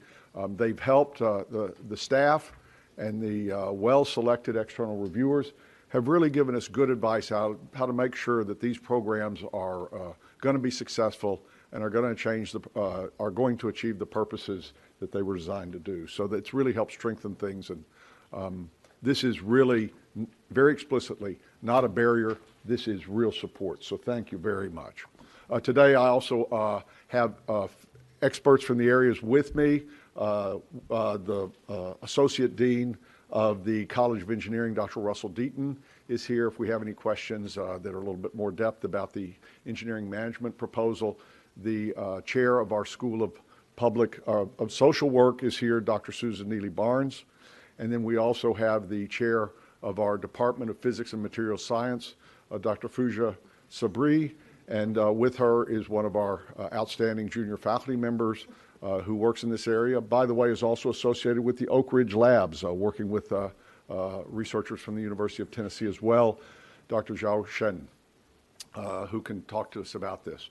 They all share in common that they address the needs of our community agencies and industries. We have many programs and some in the works that are looking at the kinds of things that we saw in the master plan for increased access to education at all. These are the ones that provide the advanced expertise that our agencies and industries need, and also equip their graduates with, put them into areas where there's a very high need and where they're going to be very successful. First, the Master of Science in Engineering Management. And do I hit the button here? Let's see, how do we, no. You advance it here? There we go. Okay, I got it. As you see, this is a collaboration between engineering and the business college. This is the kind of interdisciplinary work that the workforce needs. They plan and manage enterprises through the application of engineering and business principles. This is also important. We understand that most of the people that will want to do this, the students that will need this, are already working professionals. They're already there, and this is providing advanced training. And so as the University of Memphis has developed, and you'll see this also with the Doctoral of Social Work, we have responded to the needs of the professionals for further development through our online programs. And this is an important way that we have access. You'll also note here that as opposed to many online programs that spend most of their money on marketing and not on faculty, that here these are going to be taught by the regular faculty that are already here in programs in which the curriculum is identical, whether it's online or on ground. So it's a fully online curriculum that allows students to go full-time or part-time and to work around the professional duties that they already have. It uses existing courses and faculty. Consistent with the master plan, it increases degree production and educational attainment, addresses workforce development in growing areas of importance. And for us, it's important that it contributes directly to our community and that it helps grow entrepreneurial and commercial activity. In West Tennessee, they looked at the need. We have about 10 engineers per 100,000 population, as opposed to 23 for the state and 33 for the nation. This is part of a recognition of, that we have made that important investments in our College of Engineering have been needed. They're underway, and we're seeing real progress on this, and so this is at all levels. It's listed in the THEC report as high demand for Memphis in 2018, Tennessee in 2019. We've done extensive surveys of potential students and employers who show that it has significant support. Our enrollment projections have it eventually, once it gets to maturity, at about 36 as a mix of part-time and full-time, graduating about 9 students each year at the master's level. This one is actually going to bring in additional tuition.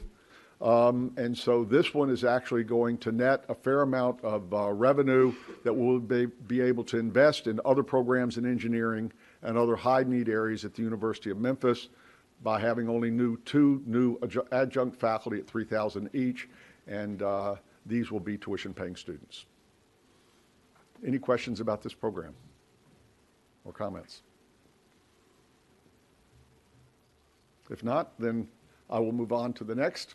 We have a doctorate in social work. Yeah, and I'm so sorry to interrupt you, Dr. Neenan, but we do need to approve that program as they come along. Mayor Wharton, did you have a question?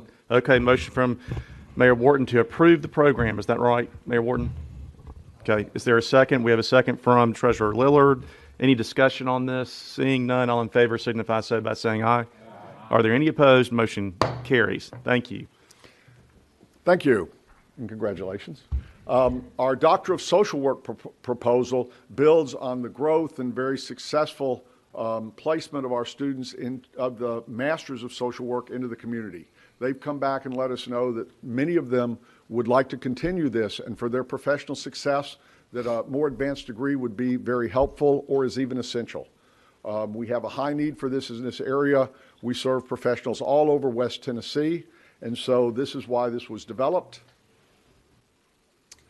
It's a 48 credit, 3-year program for students who have already achieved the Masters of Social Work and have at least 2 years of practical experience. Again, addressing employed professionals to advance their professional careers to a higher level. The focus is on leadership, management, research and evaluation, and boy, those fonts are small. This is aligned with best practices and is very well aligned and supported by the relevant professional accrediting associations. It's a 3-year, it's aligned by increasing degree production and educational attainment. And again, this is very strongly aligned with workforce needs. It supports our goal of being an R1 doctoral university at the same time, and supports our commitment to engaged scholarship. These are people, engaged scholarship, by the way, my little blurb for that is traditional scholarship might have some outcomes on the side in the real world, but it was aimed at citations. Engaged scholarship says our outcome is an improvement, a measurable improvement in the community, and we may get cited for it on the side. And this is a very good example of engaged scholarship, which is one of the hallmarks of this school. We have already 184 alums or current students who said that they would have an interest in this program. 70% indicated that they were interested, and most wanted to begin the program within the next 2 to 3 years. We've also looked at the workforce demand, and we see that it's grown 126% over the last few years. And that is both consistent with national and regional trends. Our enrollment projections have it with a total enrollment, once it's matured, of 42 a year, and graduating, of course, about a third of those with 14 a year. This is a break-even proposition. This is not going to enhance our revenues, but it's not going to cost us revenues from any place else. The tuition would support the additional 3 faculty lines that we're going to need. Any questions? Any questions for Dr. Neenan? Okay, thank you very much. The floor is open. Move approval. All right, Commissioner Stafford with a motion to approve, second by Mayor Wharton, okay, we have 2 seconds, Mayor Wharton and Treasurer Lillard. Okay, any discussion? Seeing none, all in favor signify so by saying aye. Aye. Are there any opposed? Motion carries. Finally, we have a Doctor of Philosophy in Applied Physics. This also addresses an industry need in our area. Also will be educating students who are in high demand in the academy and also outside the academy. This one is one that is an investment. This is consistent above all with our R1. I was Dean of Arts and Sciences when Dr. Rudd a few years ago said that we are going to very forcefully and mindfully pursue the goal to which we're already so close to be Carnegie Very High. I had been watching our Department of Physics for many years. I knew that they already had a PhD-ready faculty, which is normally the biggest investment you had to make. They have a top 10 ranked graduate program at the master's level already. They are very very successful in external funding already. And so from my perspective, as far as bang for the buck on investments towards the next step in our research productivity, it was to move the master's in physics to a PhD in physics. They very wisely had made the choice years ago. Physics has a range of areas to look in applied physics in terms of material science. As you know, Memphis is a center for a medical industry, and so this works very closely with our biomedical engineering and other areas to fill the needs of industry in our area. And so this was, I think, a very wise move on their part, and has put them in a position that this not only helps us within the academic areas, but this is a good investment in Tennessee, in this part of the state, in our industries. It also is going to allow the faculty that are already there to be even more successful and build on the success they're already having with NSF, NIH, and others that are funding research at the University of Memphis and in West Tennessee. A lot of the grants they couldn't have because we didn't have doctoral students. They were precluded from the outset. This will open them. They will also, each of these successful faculty will be able to pursue more grants because they'll have researchers on their teams that can pursue that research with them. So this was the background of it. You can already read where that is, and it strengthens. This is interdisciplinary, so it helps strengthen these other areas as well. This will be the only applied physics PhD grant in the state of Tennessee and in the Mid-South region. And again, as I mentioned, it uses existing courses and faculty and will not require additional faculty lines, which is the most expensive investment. It's consistent with the state master plan and with our mission, as I mentioned before. I think these are the things that I've already talked about, but the United States Department of Labor estimates that during the decade of 2016 and to 2026, the number of jobs for physics PhD will increase 14%, which is 7% higher than the growth rate for all occupations. We've also had a survey of our graduates and others in the area. There will be a strong interest in this program. The enrollment projections have it as a mature program eventually at 28 students. Many of these will be replacing. We've been subsidizing, or we've been providing graduate assistantships in the master's program. A good part of the financing will come from the shift of that. We will maintain a tuition-paying master's program, but the fellowships will be shifted over to the PhD program, and so this will not lead to nearly as strong a cost as if we were starting something from the ground up. And we know already from the strong national and international interest in our master's program that will be even stronger in the PhD program. There will be an investment we need to make, and we've already budgeted for that, but it, compared to what we would have in most other PhD programs, is modest, and certainly in comparison to the return on investment for us as an R1 and the external funding that we're going to be able to get through this. So let me assure you, this will not be funded by a tuition increase on any other students.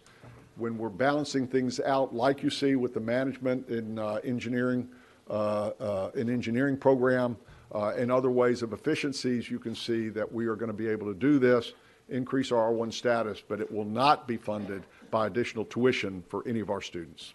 Thank you. Very good. Any questions for Dr. Neenan? Commissioner Coben.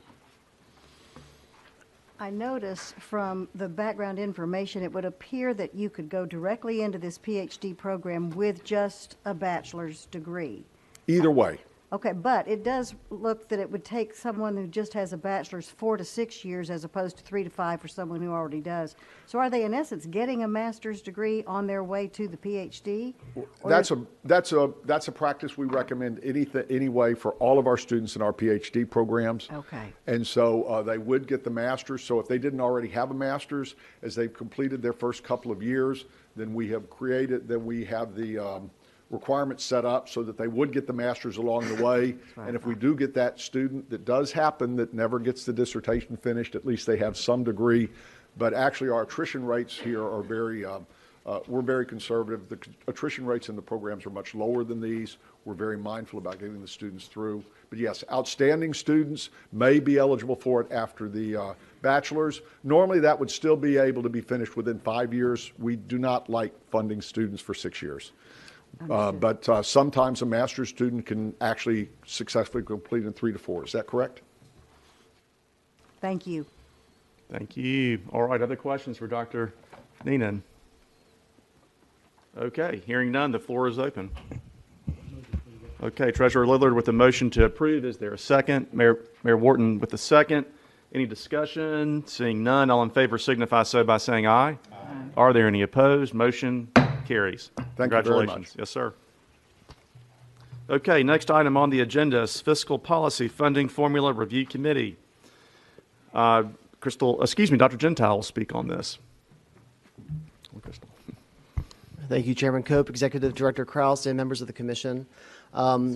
Earlier in your opening remarks, Chairman Cope, you mentioned the groundbreaking funding formula that we have in the state, the outcomes funding formula, which moves 100% of all state appropriations for our community colleges and universities based on outcomes. It has been groundbreaking. It has greatly changed behavior in the state. We see lots of investment over the last 10 years in removing barriers to completion. Completion coaches, academic advisors, one-stop shops have been implemented across all of our community colleges and universities to some great extent. This is leading to great outcomes in bachelor degrees, associates, workforce training, and research and graduation rates. We've also seen this be groundbreaking across the country and beyond. More than 40 states have followed Tennessee's lead in focusing on outcomes, some to greater extents than others, but all of them look to Tennessee in some ways, asking about our formula. Just last week, I had 2 separate phone calls, one with our counterparts in Montana and another with our counterparts in Alberta, Canada. The governor of Montana, the premier in Alberta, very much wanting to move to performance-based funding and are looking at Tennessee's formula for guidance. They want to emulate it, which is really neat, really cool. And they ask me, and they call me, they ask, how does the formula work? What are your outcomes? What are your mechanisms? And I walk them through that, but I do that briefly because what I want to get to is telling them it's not about what we're measuring that matters. It's how we got to what we're measuring that matters. It's how we convened across the state, the Formula Review Committee, and came together to understand what is relevant to the state's mission and goals, what's relevant to the institutional goals. Our Formula Review Committee process is what matters. Montana needs to do something similar for their state to reflect their missions, as we have done here. Agenda item 3 is an informational item. I'm going to talk today about what our review process is going to look like for the next 6 months as we engage in a 5-year review. The statute that puts the outcomes funding formula in place is very explicit with how we are to go through a review process. There's a commission. The commission is to establish a review committee, and I'll walk you through that committee in a second. We shall review the funding formula, look into what should be added, what should be deleted from it, and also ensure that the funding formula follows our state master plan, which Emily, Dr. House has gone over in great detail this morning.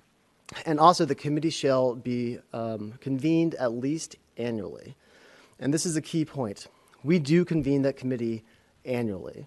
That committee includes, in statute, Director Krause, the executive heads of our governing board, so Chancellor Tidings, President Boyd, and each of the presidents of the LGIs, our F&A Commissioner, Commissioner McWhorter, Comptroller Wilson, the chairs of the Senate and House Education Committee, the chairs of the Senate and House Finance Committees, and the directors of our Office of Legislative Budget Analysis. We do convene this group annually, and annually we ask them what's working, what's not. Are there things that we need to address right now? Or, and this is key, maintain consistency in the model for a 5-year period so that everyone knows what the consistent measures are. And then at the end of those 5 years, come together and really do a thorough review and make those needed changes. We did this in 2010, 2015, and we're about to engage in that process now. So this is the timeline we have in front of you. Starting February 13, we are convening a working group made up of representatives of that Formula Review Committee to come together from February until May and June and talk about what needs to change and how are we going to do that. We have been gathering feedback for quite some time from the institutional representatives and the state representatives, and we are going to, meeting by meeting, walk through what potential changes may be. In May and June, we will convene the Statutory Formula Review Committee for check-ins about how we're doing. Does this look right? What do we need to change? And then in July, we will present the new model for review and approval to the Commission. We will then use that new model to move money and make requests for that money for the 21-22 fiscal year. So the November Commission meeting, when we present a new budget item to you, it will be based on this new model. Crucial to us in our work, in the fiscal policy team, where we're thinking through this with the working group and the Formula Review Committee, is what is guiding us. There are some, like I said, very explicit statutes about what and how this formula should be working. What we have in front of you are our proposed 5 guiding principles. The first 3 touch on philosophy. philosophical measures, what's guiding us there, and 4 and 5 go into the mechanics of how we actually implement new changes. So number 1, directly from the statute, the Commission will use the formula in all funding scenarios. I said earlier, we move 100% of our state appropriations with this outcomes formula. That is true when the economy is going well and we get new funding, and it will also be true during recessions. We are not going to hit a pause button on the formula. It will be in play no matter the scenario. 2, the formula will align with the education goals of the state and will provide incentives for productivity improvements that are consistent with the statewide master plan. Another way of thinking about this is that we are looking to that Drive to 55 goal. We are really happy about how far we've come on, say, graduation rates and degree production, but we're not done. And the formula is to continue incentivizing productivity improvements. 3, the formula will have a great range of variables that will focus on the different institutional missions at our universities and community colleges. We do, of course, have bachelor's and associate degrees, but there are other activities that we want to reward and recognize in the formula and to improve, such as completion rates, workforce training, research, master's, doctorate degrees. That is in statute that we recognize a wide range of variables. So that's the philosophical conversation. And those will guide our philosophical conversation. The mechanical conversation. So number 4, any new outcomes will be incorporated after a rigorous evaluation of data. What that means is even if we all come together on the same page and philosophically we agree that something should be in the formula, if the data is not there, then we will not implement that into the formula. So we will review the integrity of the data. Hopefully the data that is available will have a good amount of years where we can look at the trends and measure based on that in the formula. 5, the effects of a new outcome in the formula will only be based on growths in that outcome. If we introduce an outcome that is more prevalent at one institution versus another, state appropriations are not going to flow to that institution just because from the get-go they have more of those outcomes. Instead, state appropriations will flow to that institution when they improve on that outcome. This is an improvement-based model, going back to number 2 of the guiding principle. We're looking forward to the next 6 months of this process. I want to thank all the institutions and the state representatives who will be a part of this, our former review committee, and the commission for your feedback. We do hold with great respect this formula, and any changes will be put through a great process to make sure it holds up to what our formula is supposed to measure. Again, this is an information item. I welcome any questions. Yes? Okay. Or questions or feedback on how we can improve the process? Okay. Thank you, guys. Thank you. Moving on, we're going to move on now to administrative rules, e-discount programs. Brett Gibson. Thank you, Chairman, Commission members. A little bit of housekeeping here is your last item. We have 2 or 3 separate items for you that are related to rules for the higher education fee discount programs. There are 2 separate statutes that provide a 25% reduction in maintenance fees for the children of state employees and for the children of licensed full-time public school teachers. THEC has the responsibility to promulgate rules for these discounts. We have a form that the students fill out, and we also allocate an appropriation that the budget gives us each year to the schools to reimburse them somewhat for that. These statutes, they were first enacted in 1990 and 1992. In the past, we've maintained one set of rules for both programs. Over the last 3 decades, various changes in statutes, policies, just evolving terminology in higher ed and in K-12 has led to a little bit of, I'll say, reduction in the clarity and maybe the effectiveness of the language of that rule. And then additionally, we have statutory changes. We had another one last year, Public Chapter 402 rewrote 49.7.119, further modifying the eligibility requirements for teachers' children. For these reasons, we've taken the opportunity to rewrite the rules for both programs. We worked with the Attorney General's office on this, and in recognition that these are really two separate statutory discounts with different eligibility requirements, we have created two separate rules clarifying and updating the old language in the process. These two new rules will replace the existing rule that covers both discounts. In your materials, the two new rules and the old rule that we will be repealing are located after item 4A. So first, 4A, staff recommendation to adopt Chapter 1540-1-12, the public higher education fee discount for the children of licensed public school teachers. This new rule includes one substantive change to the eligibility requirements, as Chapter 402 extended the discount to the children of a licensed teacher who die while working full-time in a public school. We had a properly noticed public rule-making hearing at THEC offices on January 8, 2020. No members of the public attended. No comments were submitted. No modifications have been made to the draft rules since the hearing, and we recommend adoption. This is a roll call vote, Chairman. Very much. The floor is open. Mr. Chairman, I move that the Commission adopt these new rules as rulemaking hearing rules, and that the Commission authorize the Executive Director to make any necessary technical corrections to these rules, including changes required by the Attorney General's office after review. Thank you very much. Motion on the floor. Is there a second? Second. I have a second from Comptroller Wilson. Any discussion? Floor is open for discussion. Seeing none, this requires a roll call vote. Ms. Jennings, please call the roll. Chairman Cope, Aye. Commissioner Dishner, Commissioner Johnston, Commissioner Coben, Commissioner Moser, Commissioner Stafford, Aye. Commissioner Watson, Commissioner Wharton, Aye. Comptroller Wilson, Treasurer Lillard, Aye. Commissioner Riley.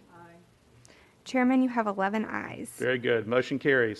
Next item, Mr. Gibson. Yes, sir. Item 4B in your agenda is the second rule, Chapter 1540-1-13, Public Higher Education Fee Discounts for the Children of State Employees. No substantive changes to the eligibility requirements from the existing rule. We had the same hearing on January 8, 2020, properly noticed rulemaking hearing. No members of the public attended, no comments were submitted, and no modifications have been made to the draft rules. We recommend adoption. Thank you, Mr. Gibson. The floor is open. Mr. Chairman, I move that the Commission adopt these new rules as rulemaking hearing rules, and that the Commission authorize the Executive Director to make any necessary technical corrections to these rules, including changes required by the Attorney General's office after review. Thank you very much, Commissioner Dishner. There's a motion on the floor. Is there a second? Second. Second from Commissioner Stafford. Is there any discussion? Hearing none, this requires a roll call vote. Ms. Jennings, please call the roll. Aye. Commissioner Dishner, Aye. Commissioner Johnston, Commissioner Coben, Commissioner Moser, Commissioner Stafford, Aye. Commissioner Watson, Commissioner Wharton, Comptroller Wilson, Treasurer Lillard, Commissioner Riley. Chairman, you have 11 ayes. Very good. Having 11 ayes, the motion carries.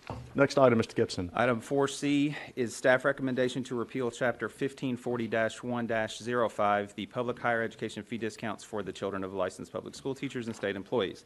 We had a properly noticed rulemaking hearing on January 8, 2020. No members of the public attended. No comments were submitted. Staff recommends the Commission repeal the chapter in its entirety. Very good. Thank you, Mr. Gibson. The floor is open. Mr. Chairman, I move that we repeal Chapter 1540-0105 in its entirety. Very good. Motion on the floor. Is there a second? Second from Commissioner Coben. Any discussion? Seeing none, this requires a roll call vote. Ms. Jennings, would you please call the roll? Chairman Cope, Aye. Commissioner Dishner, Commissioner Johnston, Commissioner Coben, Commissioner Moser, Commissioner Stafford, Commissioner Watson, Commissioner Wharton, Comptroller Wilson, Treasurer Lillard, Aye. Commissioner Riley. Chairman, you have 11 ayes. Very good. The motion having received 11 ayes, the motion is carried. All right, that concludes the regular calendar of portion of our meeting. And now, unless anyone on the commission needs a break, let me look at my fellow commissioners. Anybody need a break at all? Okay. All right, very good. We'll proceed with then the system reports, and we'll welcome first Chancellor Tidings on behalf of the Tennessee Board of Regents. Mr. Chairman, if I could just say to the commission briefly, around this new meeting format, our 9 to 12 meeting format, a very particular catalyst for this was to make sure that our system leaders, and if you were to look at the schedules of Chancellor Tidings, President Boyd, and Dr. Noland, them making time to be at this meeting, we appreciate. And the system reports after lunch, I think, felt like not the appropriate time for you all to really be able to dig in. So that's one of the reasons we curtailed the meeting, to make sure that we are catching the commission prior to eating food. And we are grateful to the system heads who make the time to come to this meeting.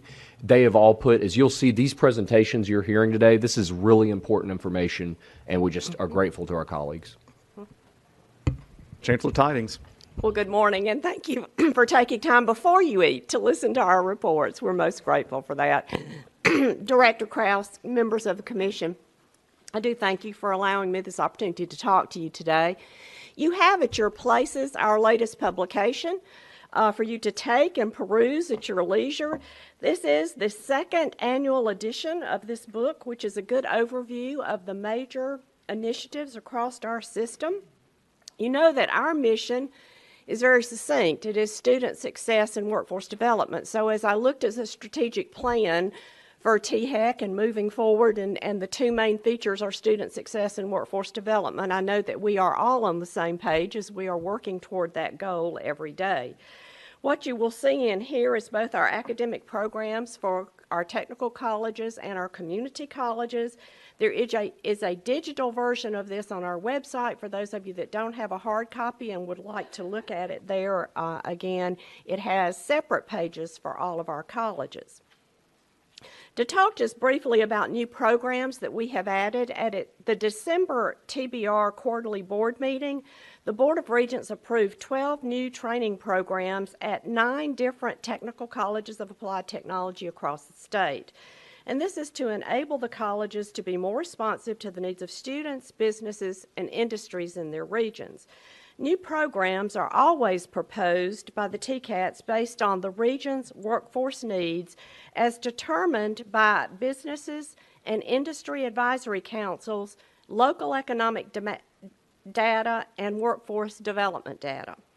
I will not go into detail on all 12 of their programs, but there is one that I would like to highlight for you today, and that's a new program in agronomy operations technology. This is at TCAT Covington, and this is the first such program offered in the TBR system. It was created as a partnership between the college, the Tennessee Department of Economic and Community Development, Motlow State Community College, and Indigo Ag, which is a high-tech agribusiness startup that recently located their headquarters of its North American commercial operations in Memphis. Indigo Ag has announced plans to build its employment in West Tennessee to over 700 employees over the next 3 years. Our program will launch this fall, and the college will use a grant from the Delta Regional Authority and the GIVE program to help cover all startup costs. The program is designed to help students articulate differences between regenerative and traditional farming practices, explain the benefits and drawbacks of each practice, and to guide a grower on when to use each method.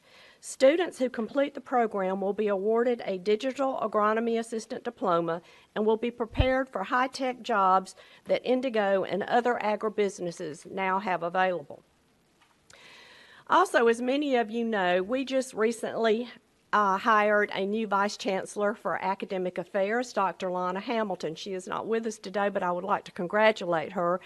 Many of you know that Dr. Hamilton comes to us from Jackson State, where she was the president. Prior to that, she had served as Vice President for Academic Affairs at Northeast State. So we're extremely pleased to have Dr. Hamilton join us, but it did leave a big hole at Jackson State. So to give you a quick update, we are in the search for a president at Jackson State Community College. Chairing that search is Regent Barbara Prescott, and a public forum and orientation meeting with the search committee was held on November 15th when we opened up the position for applications. The search committee will reconvene February the 4th to review candidates and narrow our pool for interviews. Finalists will be invited for campus interviews and forums the week of March 16th. and a recommendation for appointment is expected to go before the board at our March quarterly meeting. We hope to have the next president in place by July 1st. On January the 10th, our Office of Student Success hosted our third annual High Impact Practices, or as we commonly refer to it, HIPS conference in Franklin. Attended by over 200 faculty from across the state, this is an extremely successful conference.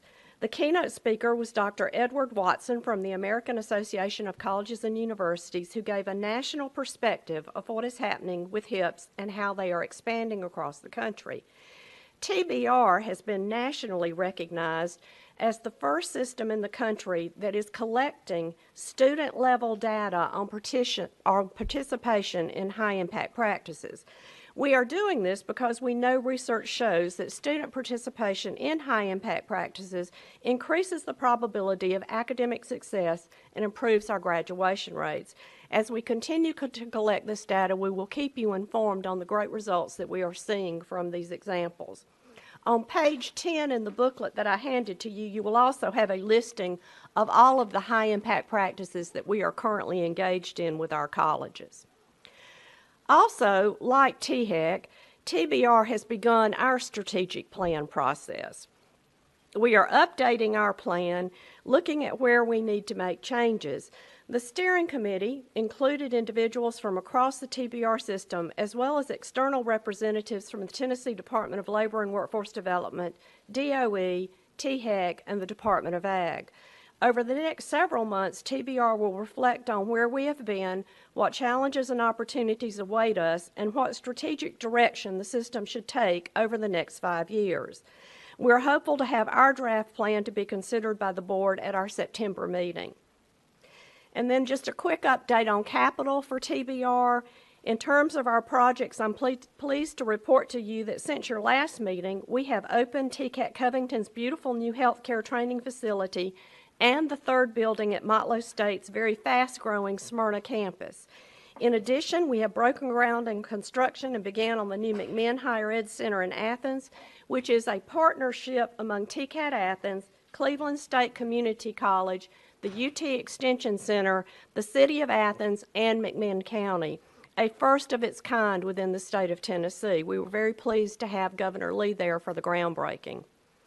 And then my final point to talk with you about today is, in conclusion, I would like to invite you to our second annual statewide Outstanding Achievement and Recognition event, or SOAR program, which will be held March 24th through the 25th.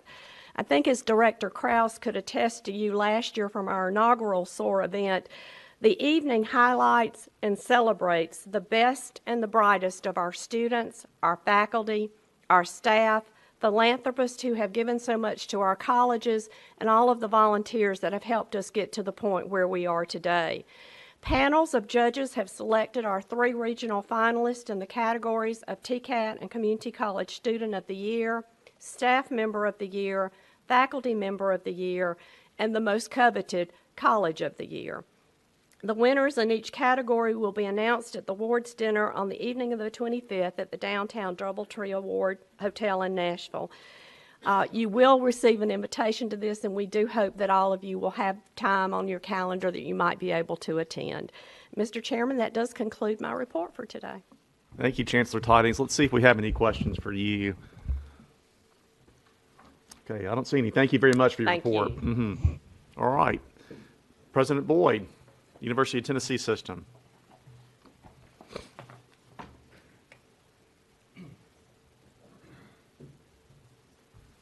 So thank you, Mr. Chairman and Commissioners. Great to be with you today. It's exciting to be here in January of this new decade, which will be the greatest decade in the history of the University of Tennessee. We know that's a big statement. It's after 225 years of some pretty incredible decades, but we're determined to make that so. And it's not out of any disrespect to the people that came before us. I think they expect us to make this the greatest decade. We're going to build on the foundations that they've laid for us. And so we're We're going to start off this first year with some very big objectives, and I'm just going to share 3 of them around the 3 key categories that we're focused on. One is student success, the other is in research, and the third is in engagement. So with regards to student success, we had a great year to finish up the last decade.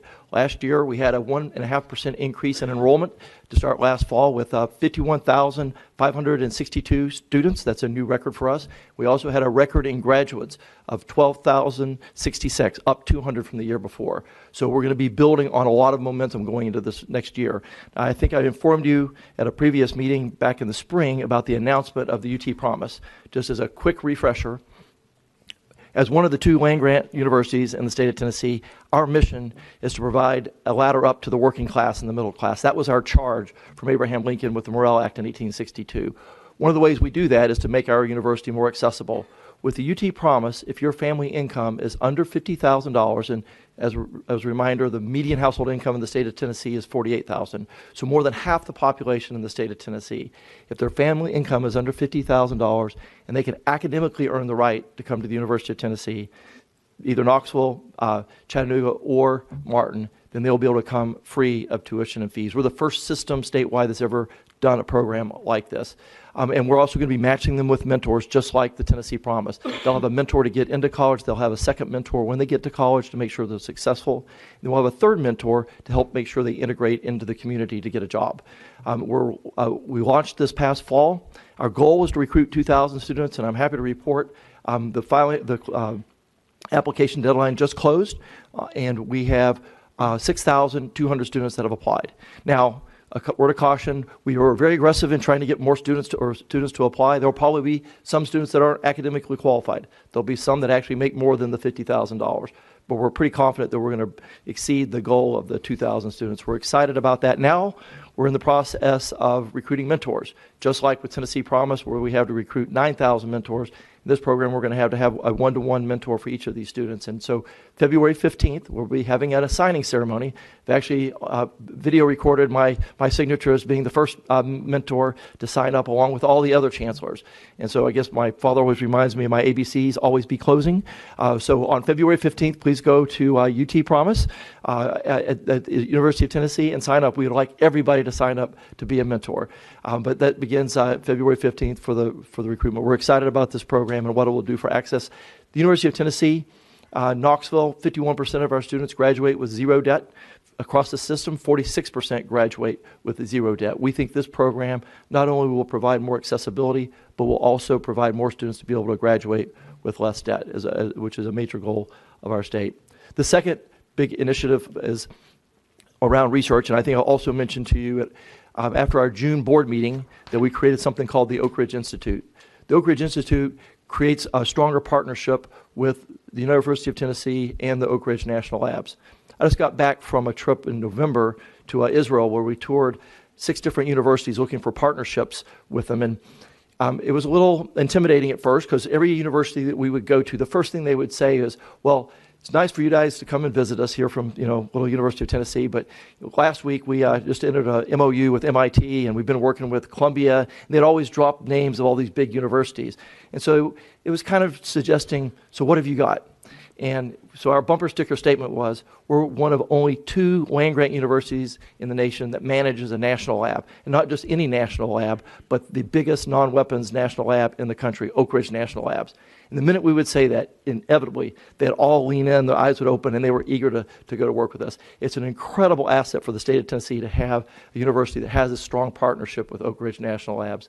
The Oak Ridge Institute creates an umbrella organization around all the different relationships we currently have with Oak Ridge National Labs, but it also provides a foundation to create new programs. And we believe some of the new initiatives that we're going to start this year will be the biggest science project in the history of the state of Tennessee since the Manhattan Project.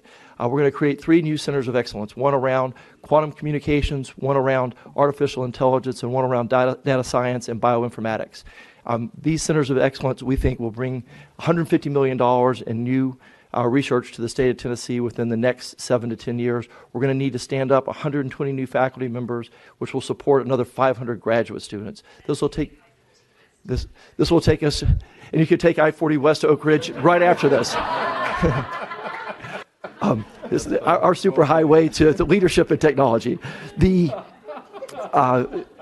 Oak Ridge National Lab and the UT will start this program this year. We hope to have phase one with the first Center of Excellence started this year. It'll be a 3 to 4 year build out. But we're really excited about the opportunity that will bring not just for new science and research, but also for economic development that will cluster around this initiative.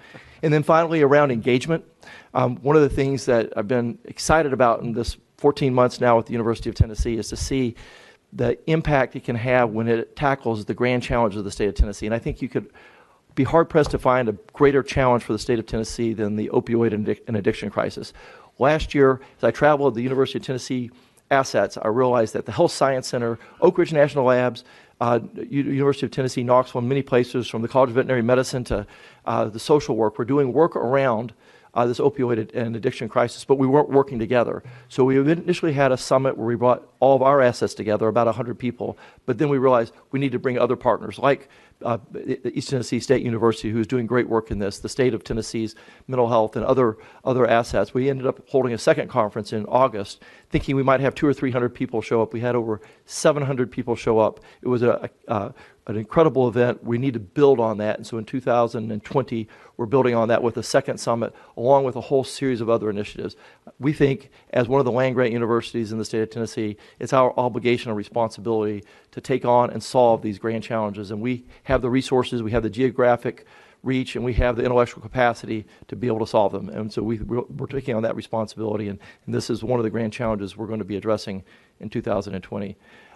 On the flip side, we have some challenges. And this past December, we had a hearing where we addressed the sunset audit that the comptroller did. And I'll say that they brought up 3 big areas that we needed to work on, and we agreed with every single one of them. The first of which, we need to provide greater security for our students. Because of the state's support last year, we were able to invest widely across the state in increasing our security, but we can do more. Our students can never be safe enough. And so we're working on improving that security. In fact, I'm in the middle right now of a statewide review of all of our security assets. On Monday, a team of mine and I toured the Knoxville security apparatus. On Tuesday, we're going to Memphis and then to Martin. And next Thursday, we're going to Chattanooga. And then we'll be reporting all of this back to the board later in February. But we're taking our students' security very seriously, and we're taking action on that report. Another area that was addressed was we need to do more on mental health, and we agree. The mental health crisis has escalated faster than we've been able to respond to it. And so we've got a task force that was created as a result of a mental health summit that we hosted last November, and that team is working now to build out policies around and new support to support our students around mental health. And finally, the report said that we need to work better as a team, and this is something that we've been focusing on since I got in this job. Somebody recently referred to the University of Tennessee system before as a confederation, 4 different universities that did great work. I mean, we were loosely affiliated, but we weren't really one team. So starting last year, we started referring to ourselves as One UT. We have a One UT Leadership Council. We have an all-cabinet meeting that we just held last week that Director Krause came to and spoke to. We've got a lot of initiatives that we're doing to help us work together as a team. We're creating a new ERP system that will be statewide that will systemically force us to work closer together as a team. We're excited about the work that we can do together. As I mentioned, from the UT Promise to the things we're doing around the Oak Ridge Institute to our taking on the grand challenges across the state. If we can do those things as we expect that we can, working together as a team, we do believe this can be the greatest decade in the history of the University of Tennessee. With that, I'll turn over the floor for any questions. Any questions for President Boyd? Commissioner Coben. President Boyd, I think I've asked you this before privately, but I want to get it on the record. UT Promise covers tuition and fees, and what about housing? Okay, it does not cover housing or books. Okay. So or board. So no room or board yet. Okay. Thank you. Question for you too on the opioid summit. I realized that was the first kind of statewide convening that focused on that topic. Was there a consensus that came out of that convening about next steps to try to address the problem? Well, there's a whole series of initiatives. So it's not one thing, but a series of things.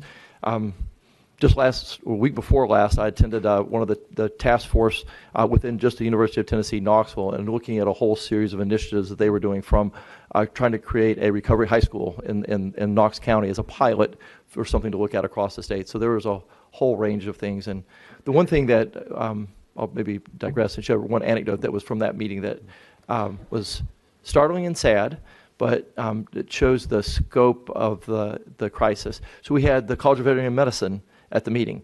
And my first thought when everybody was going around the table and introducing themselves is, well, I don't really get why the College of Veterinary Medicine would be here, but I'm glad they're here. They have a passion about it. But they got up to speak later, and they shared the fact that a recent study showed that of the patients the patients that came in that were hurt and injured and needed opioids to treat the animals, they felt that 13%, the veterinarian said 13% they believed were actually hurt by their owner just so they could get the opioids. So it's touching so many areas in which you wouldn't expect. And so I think it's important to have a wide net and bring as many people into this conversation as possible, and we're trying to do that. That's great. Thank you very much for that effort. And any other questions? Thank you. Thank you. Yes, sir. All right. As Dr. Nolan's going to come around and give the topic or to give the talk for the locally governed institutions, Director Krause, I'll call on you, please. Yes, sir. Just a point of personal privilege to recognize Senator Powers, who has just joined us. As you all know, Senator Powers joined the General Assembly somewhat recently, but he has been a great partner already. I believe he does represent one of the locally governed institutions that he will proudly tell you many times in the Austin Peay State University area, but he also serves on the Government Operations Committee. And those of you that aren't aware, the Government Operations Committee is one of the primary interfaces for THEC with the General Assembly. So thank you, Senator Powers, for joining us. Thanks for being here. Dr. Nolan. Mr. Chair, members of the Commission, good morning. I recognize that I'm all that stands between you and lunch, so I will do my best to keep my comments brief. But on behalf of your state's university system, we're pleased to be in front of you today. I want to thank the Commission for your support of a number of projects that have laid the foundation for success across the universities, from the formula to capital projects to deferred maintenance to the research and data that your staff produces on a daily basis. We are in the catbird seat of states across the nation because of the leadership of this body, and I thank you. I also want to thank Director Krause and his staff for his willingness to examine process in a number of critical areas. The conversation we had yesterday, I think, will set the stage for conversations throughout the year as we examine processes related to capital. You heard the comments today about the formula as well as academic programs. And this is timely. We're getting ready to embark upon year 3 of post-focus. And with changes in focus, that created changes in your set of expectations and responsibility. So it's timely that we review programs and that we review the process through which they're considered. And we thank Mike and his staff for the manner in which they're going about this work, and we look forward to working with you on it in the months to come. We also look forward to working with you as we embark upon the legislative session. The governor will present his budget on Monday, and we all know that there will be a number of hot-button issues that appear before the public for their consideration. We're hopeful that we can keep the focus on student success, but we recognize that there will be issues ranging from matters pertaining to the NCAA to campus safety that will garner a great deal of public attention. I think it's fair to say we all are concerned about conversations in those two particular areas and hope that we can let the status quo remain the status quo, particularly on the NCAA side, as broader issues work their way through at a federal level. But we know that many of us will be spending a lot of time in Nashville over the course of the next few months, and thank your staff for the leadership that they provide on a policy front. When I was here last, I had a pretty detailed data presentation that talked about numbers, graduation rates, et cetera. Today I want to take a slightly different approach, and I want to talk about the third leg of the three-legged stool that provides the foundation for higher education. Teaching, research, the focus today is on service. Across all of your institutions, there are broad and varying service initiatives that are underway, service initiatives that support students with food insecurities, all the way to service initiatives that help members of the general public receive access to health care. At Austin Peay State University, through their Save Our Students Food Pantry program, they have for a number of years, since 2011, been providing support to students with basic needs in terms of food insecurity. But as a result of focus groups and surveys across campus, they saw that the needs were deeper than in that area, and they found that one of the most critical needs facing students at Austin Peay was that with respect to housing. The number of students who lost housing, lost access to housing during the year was beyond description, and they found that small grants from $500 to $1,500 could help bridge a student who was in need and allow them to continue to remain at the institution and pursue their degree aspirations. Just this past year, more than $8,000 was provided to students in grants to help them bridge that gap, but there was more than $30,000 in funding that was requested. Austin Peay is working with a number of community service organizations, and they've got an AmeriCorps Vista member and a member of their Center for Service Learning and Community Engagement who's heading all these efforts up. But it's a reminder that along the path to completion, students have a variety of needs, and one that's front and center quite often is just simply the availability to find affordable housing. At the University of Memphis, they've launched the African American Male Academy, designed to not only improve access, but graduation for African American males at the University of Memphis and in Shelby County. As many of you know, the University of Memphis was a top 12 designated institution by Diverse magazine. And as you look at this program, it takes 8th grade males, moves them through on a weekend program with immersion, with mentoring, with ACT test prep to ensure that these students, as they're going through secondary education, are not only college ready, but their aspirations to attend college are heightened through the program. It provides a scholar identity to all participants, and the hope is that the more than $50,000 in private donor support will grow, thereby allowing more students in Memphis to participate in the program. At Tennessee Tech, I really want to applaud President Oldham for the work that they've done on their grand challenge to reimagine rural communities across the Upper Cumberland. Starting in the spring of 2019, this campus-based initiative has brought more than 1,000 service interactions among students and faculty members to serve the needs of the community. They're involved in more than 50 rural projects, and 15 courses have been redesigned to focus their capstone efforts on serving the needs of students and communities in the rural areas that comprise the Upper Cumberland. They recently hosted a Maker Night where 44 students came together from across 22 different majors and brought creative solutions to problems ranging from vertical farming and healthcare to the opioid crisis. And all of this is part of Tennessee Tech's efforts to address the service and the mission of the institution in rural communities. At MTSU, they recognize that one of the challenges facing this state is obesity. In fact, for high school students in 2017, 20.5% of students in that demographic fell into a category of overweight. Our obesity rates for high school students are second in the nation. So TSU has put in place a healthy lifestyles program, encouraging students to take advantage of different food options and scaling back their use of sugary, carbonated, and other related soft drinks to try to bring a more healthy lifestyle and healthy diet into the local high schools. And they're working with schools across Rutherford County to make that possible.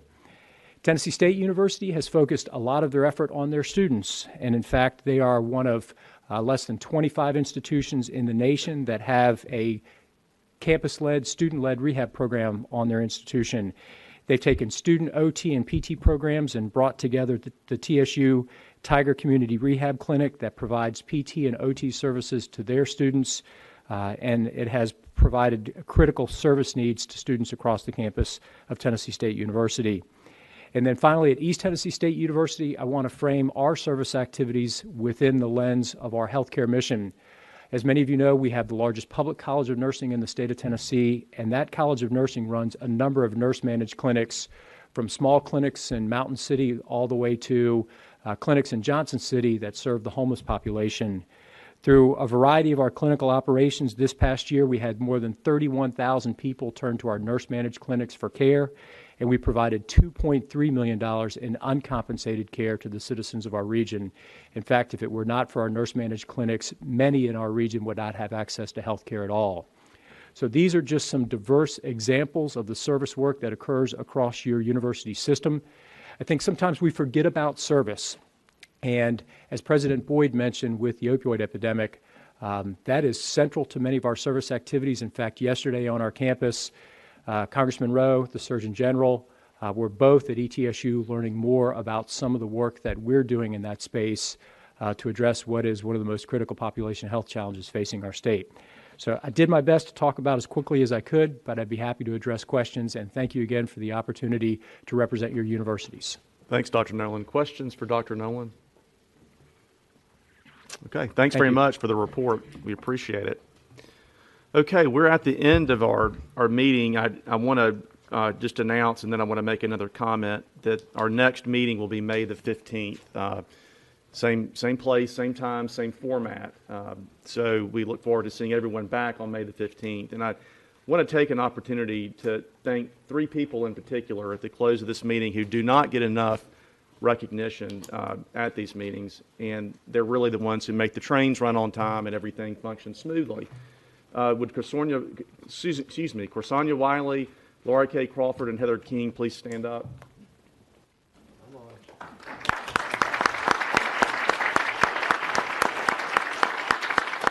Let me just say that all 3 of these people play a very vital role with this agency and do great work on behalf of the state, and we thank them as a commission. We're very grateful for your work on that. And I want to pick on Laura K. Crawford for a minute because she actually is a college freshman for the first time as of 2 weeks ago. So she's going back to school. You can't go to THEC. And with that, unless there are any other comments or remarks, I'll call the meeting adjourned. Very good. Thanks.